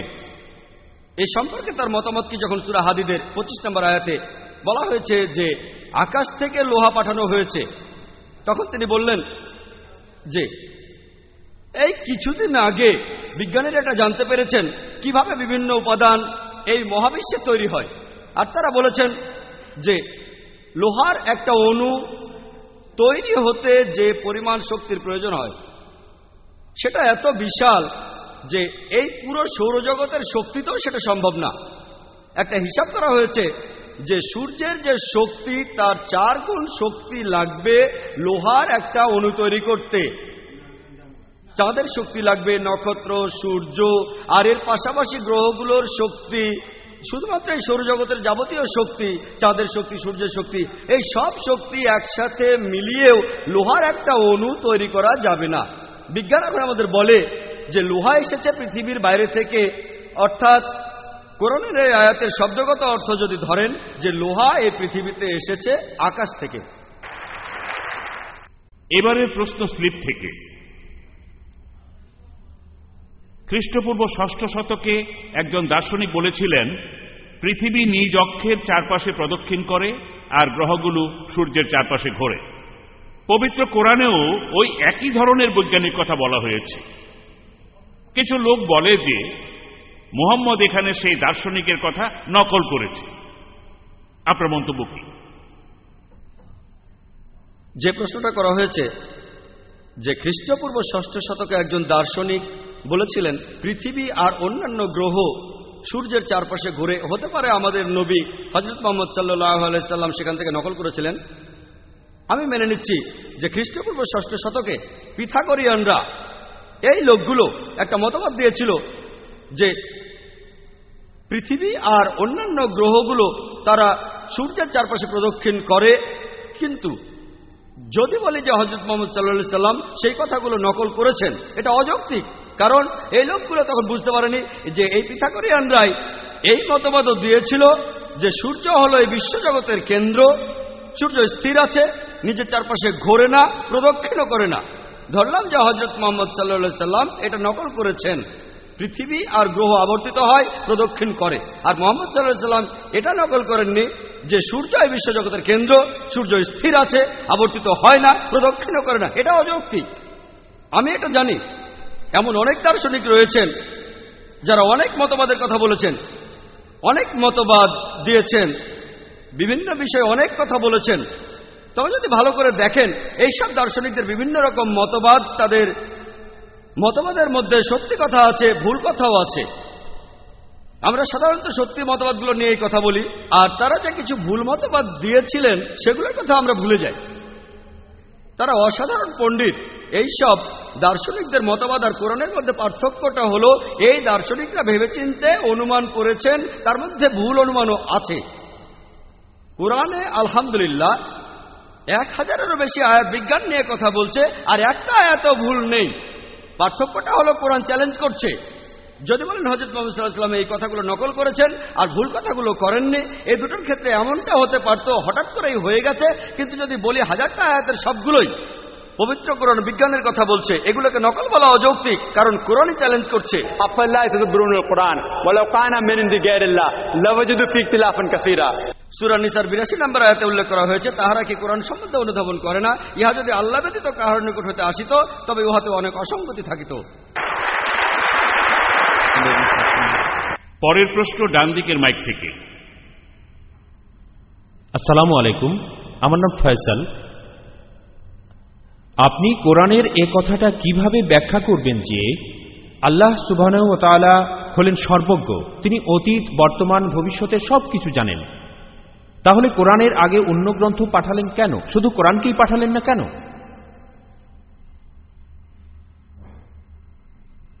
ভাই, আপনি প্রশ্ন করেছেন যে আল্লাহ সুবহানাহু ওয়া তাআলা কেন পবিত্র কোরআনকেই প্রথমে পাঠাননি, কেন তিনি আগে অন্যান্য কিতাবগুলি পাঠিয়েছেন তারপর কোরআন পাঠিয়েছেন। যেন আমাকে প্রশ্ন করলেন কেন আমি প্রথমে ডাক্তারি পড়াশোনা করিনি, কেন আমি প্রথমে ক্লাস 1, 2, 3 পাস করে তারপর ডাক্তারি পড়তে গেছি। আপনাকে ধাপে ধাপে এগোতে হবে। কোরআনের আগে যেসব আসমানি কিতাব নাজিল হয়েছিল, আমি এক কথা আগেও বলেছি, সেগুলো একটা নির্দিষ্ট জাতি আর নির্দিষ্ট সময়ের জন্য পাঠানো হয়েছিল। পবিত্র কোরআন নাজিল হয়েছে সমগ্র মানব জাতির জন্য, আর কোরআনের নির্দেশ পৃথিবীতে থাকবে চিরদিনের জন্য। সেজন্য আগের আসমানি কিতাবগুলি সেই সময়ের জন্য। আল্লাহ ঠিকই ভেবেছিলেন, তিনি সবকিছু জানেন, তিনি জানতেন কখন আসমানি কিতাব পাঠাতে হবে। এমন নয় যে আরো আগেই পাঠাতেন। যেমন একজন টিচার জানেন ছাত্রকে কতখানি পড়াতে হবে, এর বেশি পড়ানোর দরকার নেই। তাই আল্লাহ ঠিক করেছেন মানুষ এখন সেই স্তরে উঠতে পেরেছে যাতে তাদের উপর চূড়ান্ত কিতাব নাজিল করা যায়। আল্লাহ জানতেন যে তার আগের সময়টাতে নাজিল করা ঠিক হতো না, তাই আগের একটা আসমানি কিতাবও সংরক্ষণ করা হয়নি, শুধুমাত্র পবিত্র কোরআন বাদে। কারণ কোরআন সর্বশেষ এবং চূড়ান্ত আসমানি কিতাব। আর যদি কোরআনকে আল্লাহর বাণী হিসেবে প্রমাণ করতে চান, এটা 1400 বছর আগে প্রমাণিত হয়েছে, আজকেও প্রমাণিত হবে এবং আল্লাহর বাণী হিসেবে চিরকাল প্রমাণিত হবে ইনশাআল্লাহ। এবারের প্রশ্ন স্লিপ থেকে। কোরআন বলেছে আল্লাহ আমাদের জন্য পৃথিবীটা তৈরি করেছেন গালিচার মতো করে। এ কথা থেকে বোঝা যায় যে পৃথিবী সমতল, আর এটা বিজ্ঞানের সাথে পরস্পর বিরোধী।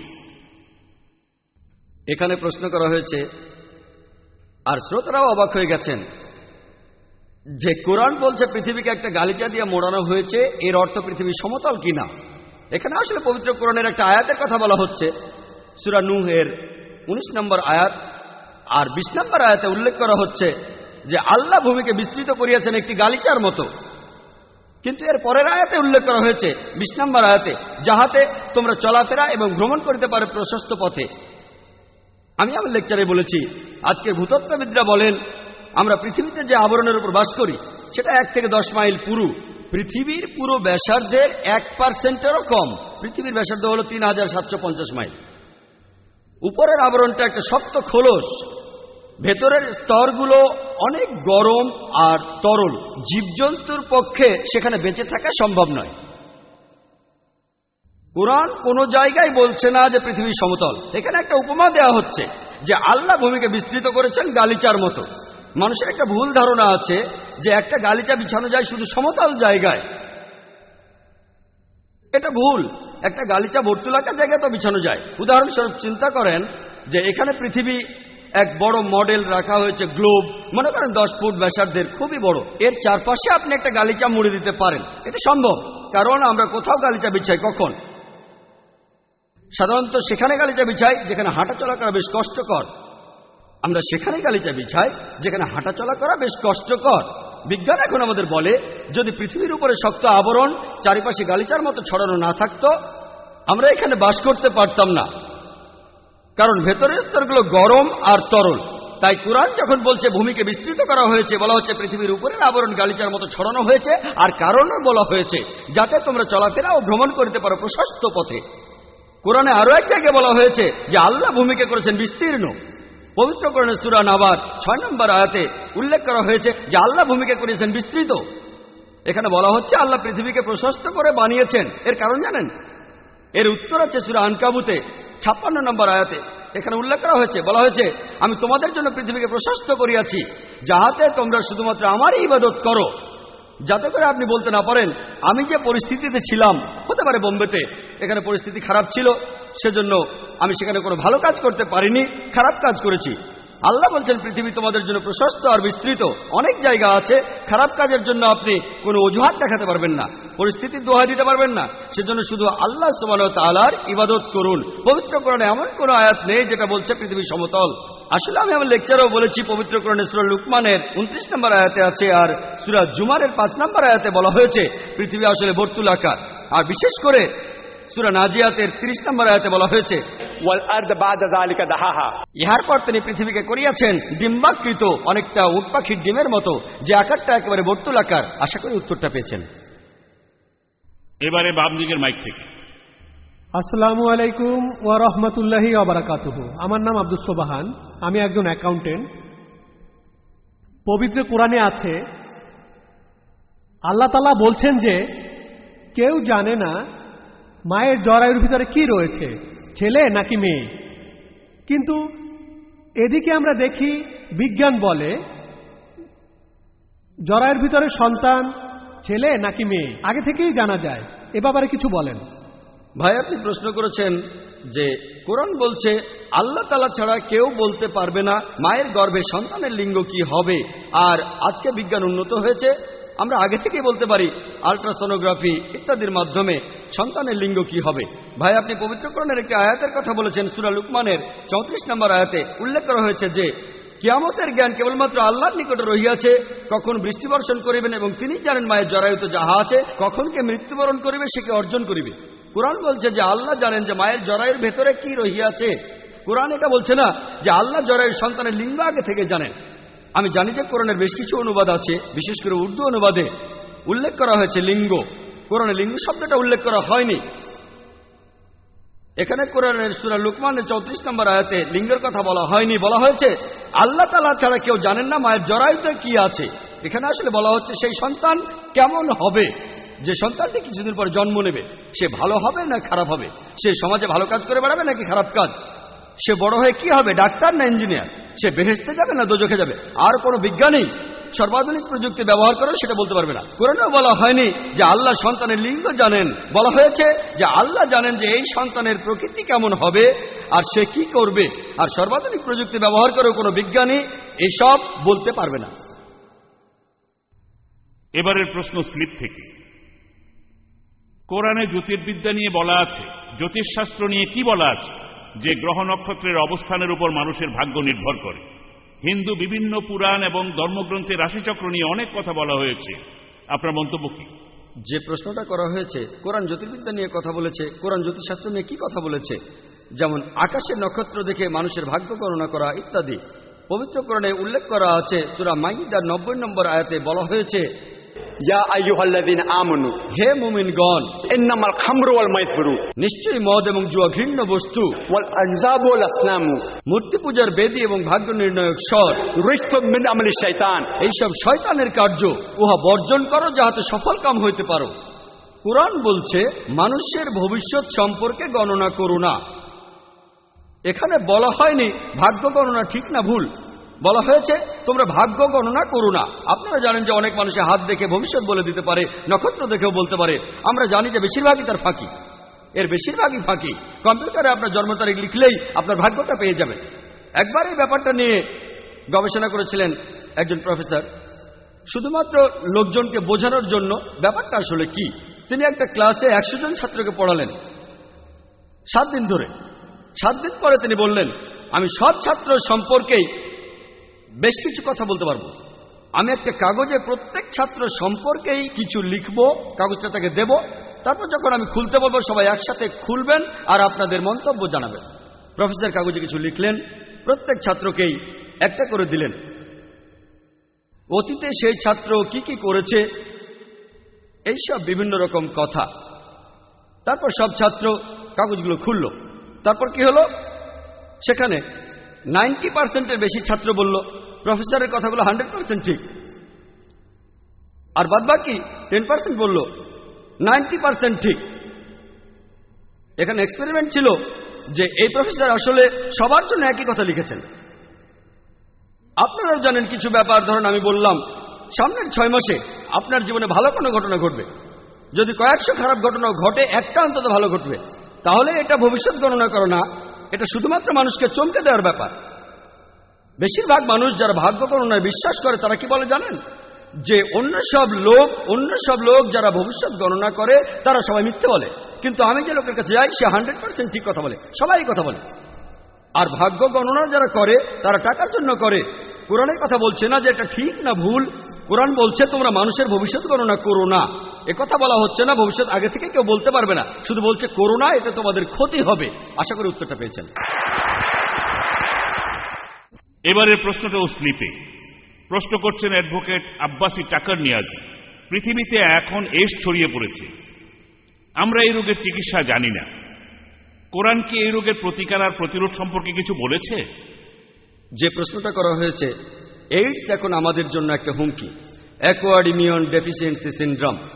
কোরআন সম্পর্কে কি বলছে আপনি হয়তো জানেন যে প্রথম ইন্টারন্যাশনাল এইডস কনফারেন্স যেটা অনুষ্ঠিত হয়েছিল আমাদের বোম্বে শহরে 1994 সালে হোটেল অপেরা টাওয়ারে, এইডসের প্রথম ইন্টারন্যাশনাল কনফারেন্স, আর ডক্টর মাইকেল মার্সন তিনি সেই অনুষ্ঠানে ছিলেন, হুয়ের প্রতিনিধি, ওয়ার্ল্ড হেলথ অর্গানাইজেশন। সেই সময় তিনি বলেছিলেন এই পৃথিবীতে প্রায় 1,10,00,000 মানুষ এইডসে আক্রান্ত, তার মধ্যে প্রায় 1.6% ইন্ডিয়াতে। এই শতাব্দীর শেষে পৃথিবীতে প্রায় 400 কোটি এইডসে আক্রান্ত হবে, তার 1,10,00,000 থাকবে ইন্ডিয়ায়, 25%-এরও বেশি রোগী হবে ইন্ডিয়ায়।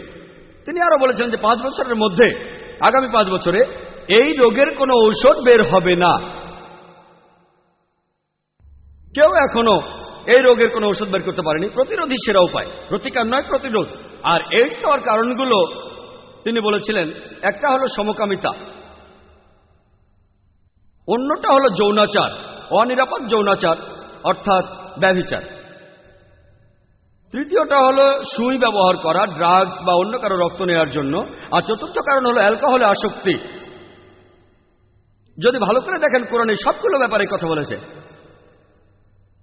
পবিত্র কোরআনে সূরা আরাফের ৮০ নম্বর আয়াত ও ৮১ নম্বর আয়াতে আছে যে আমি লুতকে পাঠাইয়াছিলাম, নবী লুত আলাইহিস সালাম, সে তাহার সম্প্রদায়কে বলিয়াছিল, তোমরা এমন কুকর্ম করিতেছ যাহা তোমাদের পূর্বে কেউ করে নাই, তোমরা কামতৃপ্তির জন্য নারী ছাড়িয়া পুরুষের নিকট গমন করো, তোমরা নিশ্চয়ই সীমা লঙ্ঘনকারীদের সম্প্রদায়। লূত আলাইহিস সালাম বলেছেন যে তাহার সম্প্রদায়ের লোকেরা সবাই সমকামী ছিল। হয়তো সদম আর গোমরা শহরের গল্পটা আপনারা জানেন, কিভাবে আল্লাহ সুবহানাহু ওয়া তাআলা তাদের উপর ভীষণ বৃষ্টি বর্ষণ করেছিলেন। সমকামিতাকে পবিত্র কোরআন নিষিদ্ধ ঘোষণা করেছে, কিন্তু এখন আমরা দেখি সমকামীরা বিয়েও করতে পারে। খবরটা জানেন? আমি যখন কানাডায় ছিলাম, খবরের কাগজের প্রথম পাতায় দেখেছি এক পুরুষ আর এক পুরুষকে চুমু দিচ্ছে, স্বামী স্ত্রী, লিগালাইজ গে, সমকামিতা বৈধ। সমকামীরা অধিকারের জন্য মিছিল করে, সমকামীদের অধিকার। সান ফ্রান্সিসকোতেও এই ঘটনা দেখেছি। একটা কারণ হলো সমকামিতা, আরেকটা হলো ব্যভিচার। পবিত্র কোরআনে সূরা ইসরার ৩২ নম্বর আয়াতে উল্লেখ করা আছে, বলা হয়েছে যে তোমরা জিনার নিকটবর্তী হইও না, ইহা শয়তানি এবং শয়তানের অন্য পথগুলো খুলিয়া দেয়। ব্যভিচারের নিকটবর্তী হইও না। আর আপনারা জানেন আমেরিকাতে একজন মানুষ গড়ে ৮ জন মানুষের সাথে যৌন সম্পর্ক করার পর সে একজনের সাথে স্থায়ীভাবে বসবাস শুরু করে। এখানে গড়ে ৮ জন, কারো হয়তো ২০, কারো ৩০, কারো ১ জন বা ২ জন, গড়ে ৮ জনের সাথে যৌন সম্পর্কের পর একজনের সাথে স্থায়ীভাবে থাকা শুরু করে। আপনারা জানেন এটা সেখানে একদম বৈধ। কোরআন সব সময় ব্যভিচারের বিরুদ্ধে, পুরোপুরি ব্যভিচারের বিরুদ্ধে। আর এইডসের অনেকগুলো কারণের একটা হলো পতিতাবৃত্তি। এদেরকে ডাক্তাররা কি বলে জানেন? CSW। এর অর্থ কি জানেন? Commercial sex workers. আমরা এদের সুন্দর নাম দিয়েছি। আর ডক্টর গিল্ডার মত অনুযায়ী সেই কনফারেন্সে যে বোম্বে শহরে 50% কমার্শিয়াল সেক্স ওয়ার্কার এইডসে আক্রান্ত, এই শতাব্দীর শেষে 90% হবে। ইসলাম ধর্মে পতিতাবৃত্তির কোনো স্থান নেই। আর পতিতালয়ে যারা যায় তাদের বেশিরভাগই, রিপোর্ট বলছে, তাদের বয়স 15 থেকে 24-এর মধ্যে, সবাই তরুণ। আমাদের প্রিয় নবী হযরত মুহাম্মদ সাল্লাল্লাহু আলাইহি সাল্লাম বলেছেন, সহিহ বুখারীতে আছে 7 নম্বর খণ্ড 3 নম্বর অধ্যায় 4 নম্বর হাদিস, তিনি বলেছেন, হে যুবক যুবতীরা, তোমাদের যাহাদের বিবাহ করিবার সামর্থ্য আছে বিবাহ করো, কারণ তাহাতে তোমাদের দৃষ্টিনত হইবে। ইসলাম অনুযায়ী তাড়াতাড়ি বিয়ে করাই ভালো। এতে করে ব্যভিচার বন্ধ হবে, যথেচ্ছ যৌনাচার বন্ধ হবে, এতে করে সমকামিতাও বন্ধ হবে। সেজন্য আমাদের নবী বলেছেন, বিবাহ তোমাদের অর্ধেক দিন পূরণ করবে। একেবারে শেষের কারণটাতে আসি, নেশাজাতীয় দ্রব্যের আসক্তি। এছাড়াও অ্যালকোহলিজম। বেশিরভাগ যারা পতিতালয়ে যায় 90% তারা মদ পান করে। অ্যালকোহলিক পবিত্র কোরআনে উল্লেখ করা আছে, সূরা মাইদার 90 নম্বর আয়াতে বলা হয়েছে, ইয়া আইয়ুহাল্লাযীনা আমানু, হে মুমিনগণ, ইন্নামাল খামরু ওয়াল মাইসিরু, নিশ্চয়ই মদ এবং জুয়া ঘৃণ্য বস্তু, ওয়াল আনযাবু ওয়াল আসনামু, মূর্তি পূজার বেদী এবং ভাগ্য নির্ণায়ক স্বর, রিজসুম মিন আমালি শাইতান, এইসব শয়তানের কার্য, উহা বর্জন করো যাহাতে সফল কাম হইতে পারো। আজকে মেডিকেল ডাক্তাররা তারা বলেন কাউকে মাতাল বলবেন না, অ্যালকোহলিজম অসুখ, তাদেরকে রোগী মনে করুন। মেডিসিনের বইগুলোতে একটা শব্দ এসেছে অ্যালকোহলিজম। অ্যালকোহলিজম একটা রোগ, মানুষের বিভিন্ন রোগ, টিউবারকুলোসিস অথবা ক্যান্সার। অ্যালকোহলিককে দোষ দেবেন না, এরা রোগী, এটা একটা অসুখ। আমি তাদের বলি, অ্যালকোহলিজম যদি অসুখ হয়, এটা একমাত্র অসুখ যেটা বোতলে বিক্রি হয়। এটা একমাত্র অসুখ যার বিজ্ঞাপন দেয়া হয়, খবরের কাগজে, ম্যাগাজিনে দেয়া হয়, রেডিওতে দেয়া হয়, এমনকি টেলিভিশনে দেখানো হয়। আমাদের সরকার আইন করেছে যে অ্যালকোহল জাতীয় কোনো পণ্যের কোন রকম বিজ্ঞাপন দেয়া যাবে না। তারা এখন কি করে জানেন? ব্যাকপাইপ আর সোডা। কে এই সোডা খাবে? আসল কথা মানুষ জানে এই ব্যাগপাইপার সোডা হলো হুইস্কি, তারপরও ব্যাগপাইপার সোডা। আরেকটা বিজ্ঞাপন লন্ডন পিরেস বা অন্য কোনো অ্যালকোহল কোম্পানি, গ্লাস গ্লাস, এটা গ্লাসের অ্যাড। যে কোনো সুস্থ মানুষই বুঝবে এটা আসলে অ্যালকোহলের বিজ্ঞাপন। এরা আসলে সরকারকে নিয়ে খেলছে। এই অ্যাডগুলো নিষিদ্ধ না, টেলিভিশনেও দেখবেন। অ্যালকোহলিজম অসুখ হয়ে থাকলে এটাই একমাত্র অসুখ যেটা থেকে সরকারের বেশ কিছু আয় হয়। এটাই একমাত্র অসুখ যেটা বৈধ দোকানে বিক্রি হয়। এটা একমাত্র অসুখ যেটা কোনো জীবাণুর কারণে হয় না।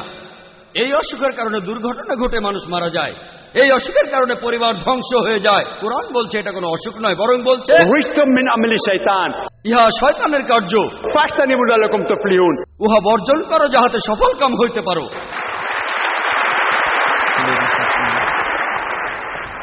এবার পরের প্রশ্ন। আসসালামু আলাইকুম ভাই জাকির নায়েক। শিক্ষিত লোকেরা কেন কিয়ামতের দিনে বিশ্বাস করে না যে আল্লাহ একদিন আমাদের সবার বিচার করবেন, যে যারা আল্লাহকে মানে তারা বেহেশতে যাবে আর যারা আল্লাহকে মানে না তারা দোজখে যাবে? ভাই আপনি প্রশ্ন করেছেন যে শিক্ষিত লোকেরা কিয়ামতের দিন বিশ্বাস করে না, শেষ বিচারের দিন আর পরকালের জীবনে বিশ্বাস করে না, তাহলে তাদেরকে যুক্তি আর বিজ্ঞান দিয়ে কিভাবে বোঝাবেন কিয়ামতের দিন, পরকালের জীবন ইত্যাদি? ভাই একটা উপায়, আমি একথা আগেও বলেছি, সেটা হলো কোরআন শরীফের 80% সম্পূর্ণ সঠিকভাবে প্রমাণিত হয়েছে, বাকি 20%-এর কথা আমরা জানি না। আমার যুক্তি বলে এই 20%ও সঠিক হবে। এই উত্তরটা আমি আগেও দিয়েছিলাম। আরেকটা উপায়ে আপনি এই শিক্ষিত লোকদের বোঝাতে পারেন। একটা সহজ প্রশ্ন করবেন, সহজ একটা প্রশ্ন করবেন, চুরি করা ভালো না খারাপ? চুরি করা খারাপ। ভাই বললেন এটা খারাপ। ধর্ষণ ভালো না খারাপ? খারাপ। খারাপ। ভাই বললেন খারাপ। আমি এখন বলবো শিক্ষিত লোকদের প্রশ্ন করব, যারা কিয়ামতে বিশ্বাস করে না, পরকালের জীবনে বিশ্বাস করে না, তাদের বলবো আপনি কি একটা কারণ দেখাতে পারবেন কেন চুরি করা খারাপ? মাত্র একটা। আপনি কি একটা কারণ বলতে পারবেন কেন এটা খারাপ? মানুষ খুব সাধারণভাবে বসবাস করে, তাই তারা বিভিন্ন রকম খারাপ কাজ করে। তারা খারাপ কাজ করে? মানুষ আসলে খুব সাধারণভাবে থাকে, তাই তারা বিভিন্ন রকম খারাপ কাজ করে। আমি কথাটা বুঝলাম না। সে যাই হোক, যদি কাউকে প্রশ্ন করেন কেন চুরি করবেন না, তিনি অনেকগুলো কারণ বলবেন, যে আমি চুরি করলে অন্য মানুষের মনে কষ্ট হবে। এখন আমি বললাম, ধরুন আমি একজন স্মাগলার, ধরুন আমি স্মাগলার, আমাকে প্রমাণ করে দেখান কেন চুরি করা খারাপ। দেখুন অন্য মানুষের ক্ষতি করছি কিনা সেটা দেখার দরকার নেই আমার, আমার কিছুই হবে না যদি চুরি করি। যদি কারো মানিব্যাগ থেকে 1000 টাকা চুরি করি কোনো পথচারীর কাছ থেকে, আমি ভালো রেস্টুরেন্টে যেতে পারবো, আমি সেখানে ডিনার করতে পারবো, লাঞ্চ করতে পারবো, সিনেমা দেখতে পারবো, লাইফটা এনজয় করতে পারবো। কেন খারাপ হবে? কেউ হয়তো বলবে অন্য কারো থেকে চুরি করলে একদিন অন্য কেউ আপনার চুরি করবে, আমার কেউ চুরি করতে পারবে না, আমি একজন মাফিয়া। আমি উদাহরণ দিচ্ছি যে আমি একজন মাফিয়া, আমার সঙ্গে 1000 বডিগার্ড থাকে, সবার হাতে AK-47 আছে, সবার সাথে AK-47 আছে, কেউ আমার ক্ষতি করতে পারবে না, আমি সবার ক্ষতি করতে পারি, আমার সাথে 1000 বডিগার্ড থাকে, কেউ আমার পরিবারের ক্ষতি করতে পারবে না, তাদের পাহারা দেওয়া হয়। এখন আমি আপনাকে বলছি প্রমাণ করে দেখান যে চুরি করাটা খারাপ। একটা কারণ দেখাবেন, দুটো নয়। কেন এটা খারাপ দেখাতে পারলে আমি আর এই কাজ করব না। আমি একজন যুক্তিবাদী মানুষ, বিজ্ঞানে বিশ্বাস করি। আপনি যেটা বলবেন, আমি যুক্তিবাদী মানুষ, বিজ্ঞানে বিশ্বাস করি। আপনি প্রমাণ করে দেখান যে এটা খারাপ। কেউ হয়তো বলবে যে দেখেন এটা মানবতার বিরুদ্ধে। আমি বলবো যে মানবতার এইসব আইন কে বানিয়েছে? কে বানিয়েছে? আমি এসব বিশ্বাস করি না, আমি লাইফ এনজয় করছি। যদি আমি 1000 টাকা চুরি করি, যদি আমি লাখ টাকা চুরি করি, লাইফটা এনজয় করতে পারবো, নতুন একটা ফ্ল্যাট কিনতে পারবো, আমি বিদেশে যেতে পারবো, কেউ আমার ক্ষতি করতে পারবে না, কারণ আমি মাফিয়া। কেউ কেউ বলবে পুলিশ আপনাকে ধরে জেলে পুরে দেবে। আমি বললাম সব পুলিশই আমার পকেটে, আমার পকেটে মন্ত্রী মিনিস্টারও আছে। আমরা এটাও জানি পুরো পৃথিবী জুড়েই অনেক স্মাগলার রয়েছে, যেখানে দেখা যায় পুলিশ তাদের পকেটে, অনেক মন্ত্রী মিনিস্টারও পকেটে আছে, কেউ তাদের ক্ষতি করতে পারে না। পুরো পৃথিবী জুড়ে দেখতে পাবেন। আমি বললাম ধরুন আমি একজন মাফিয়া, আমাকে প্রমাণ করে দেখান এটা খারাপ, তাহলে আমি করব না। আমি যে সব উত্তর পেয়েছি তার কোনোটাই পুরোপুরি যৌক্তিক হয়নি, যৌক্তিক হয়নি কোনোটাই। তখন আমি তাদের বললাম ঠিক আছে, এখন ধরেন আপনি একজন মাফিয়া আর আমি আপনাকে বোঝানোর চেষ্টা করব কেন চুরি করা খারাপ, কেন ধর্ষণ খারাপ। সে লোক খুশি, এতক্ষণ জাকির আমাকে নিয়ে খেলেছে, এখন আমি তাকে নিয়ে খেলবো। আমি তখন তাকে বলবো চুরি করা যে খারাপের কারণ, ধরেন আপনি একজন মাফিয়া, কেউ আপনার ক্ষতি করতে পারবে না, মেনে নিলাম, কেউ আপনার পরিবারের ক্ষতি করতে পারবে না। কিন্তু যদি চুরি করেন আপনি তখন আল্লাহ সুবহানাহু ওয়া তাআলার নির্দেশ মেনে চলছেন না, আর পরকালের জীবনে আপনি এর জন্য শাস্তি পাবেন। ইহকালের পৃথিবীতে পুলিশ আপনার পকেটে, মিনিস্টার আপনার পকেটে আছে, কিন্তু পরকালের জীবনে আপনি এসবের জন্য দায়ী থাকবেন।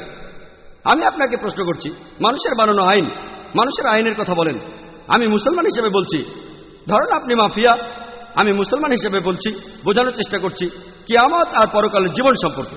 আমি আপনাকে বলছি, ধরেন আপনি একজন মাফিয়া, অনেক মানুষ আপনি খুন করেছেন, এই পৃথিবীতে রক্ষা পেলেও পরকালে রক্ষা পাবেন না।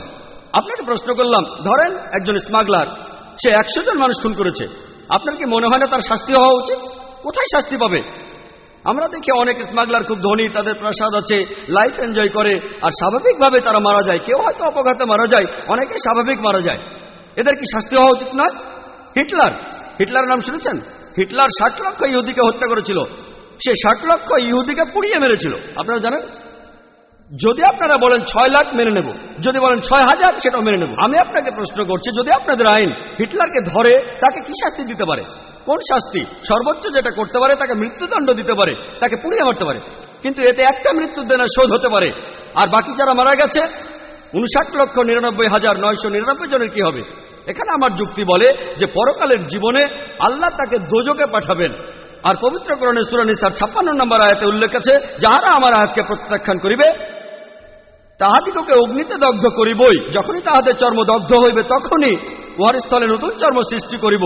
আল্লাহ যদি চান তিনি এই হিটলারকে 60 লক্ষ বার পোড়াতে পারেন, এমনকি তিনি এই হিটলারকে 1,20,00,000 বার পোড়াতে পারেন। সেজন্য পরকালের জীবন না থাকলে পৃথিবীতে ন্যায় নীতি বলে কিছুই থাকবে না। তাহলে ধর্ষণ কেন খারাপ? কারণ যদি এই পৃথিবীতে রক্ষা পেয়েও যান আপনি পরকালে শাস্তি পাবেন। আশা করি উত্তরটা পেয়েছেন। এবারের প্রশ্ন মহিলাদের মধ্য থেকে। আসসালামু আলাইকুম।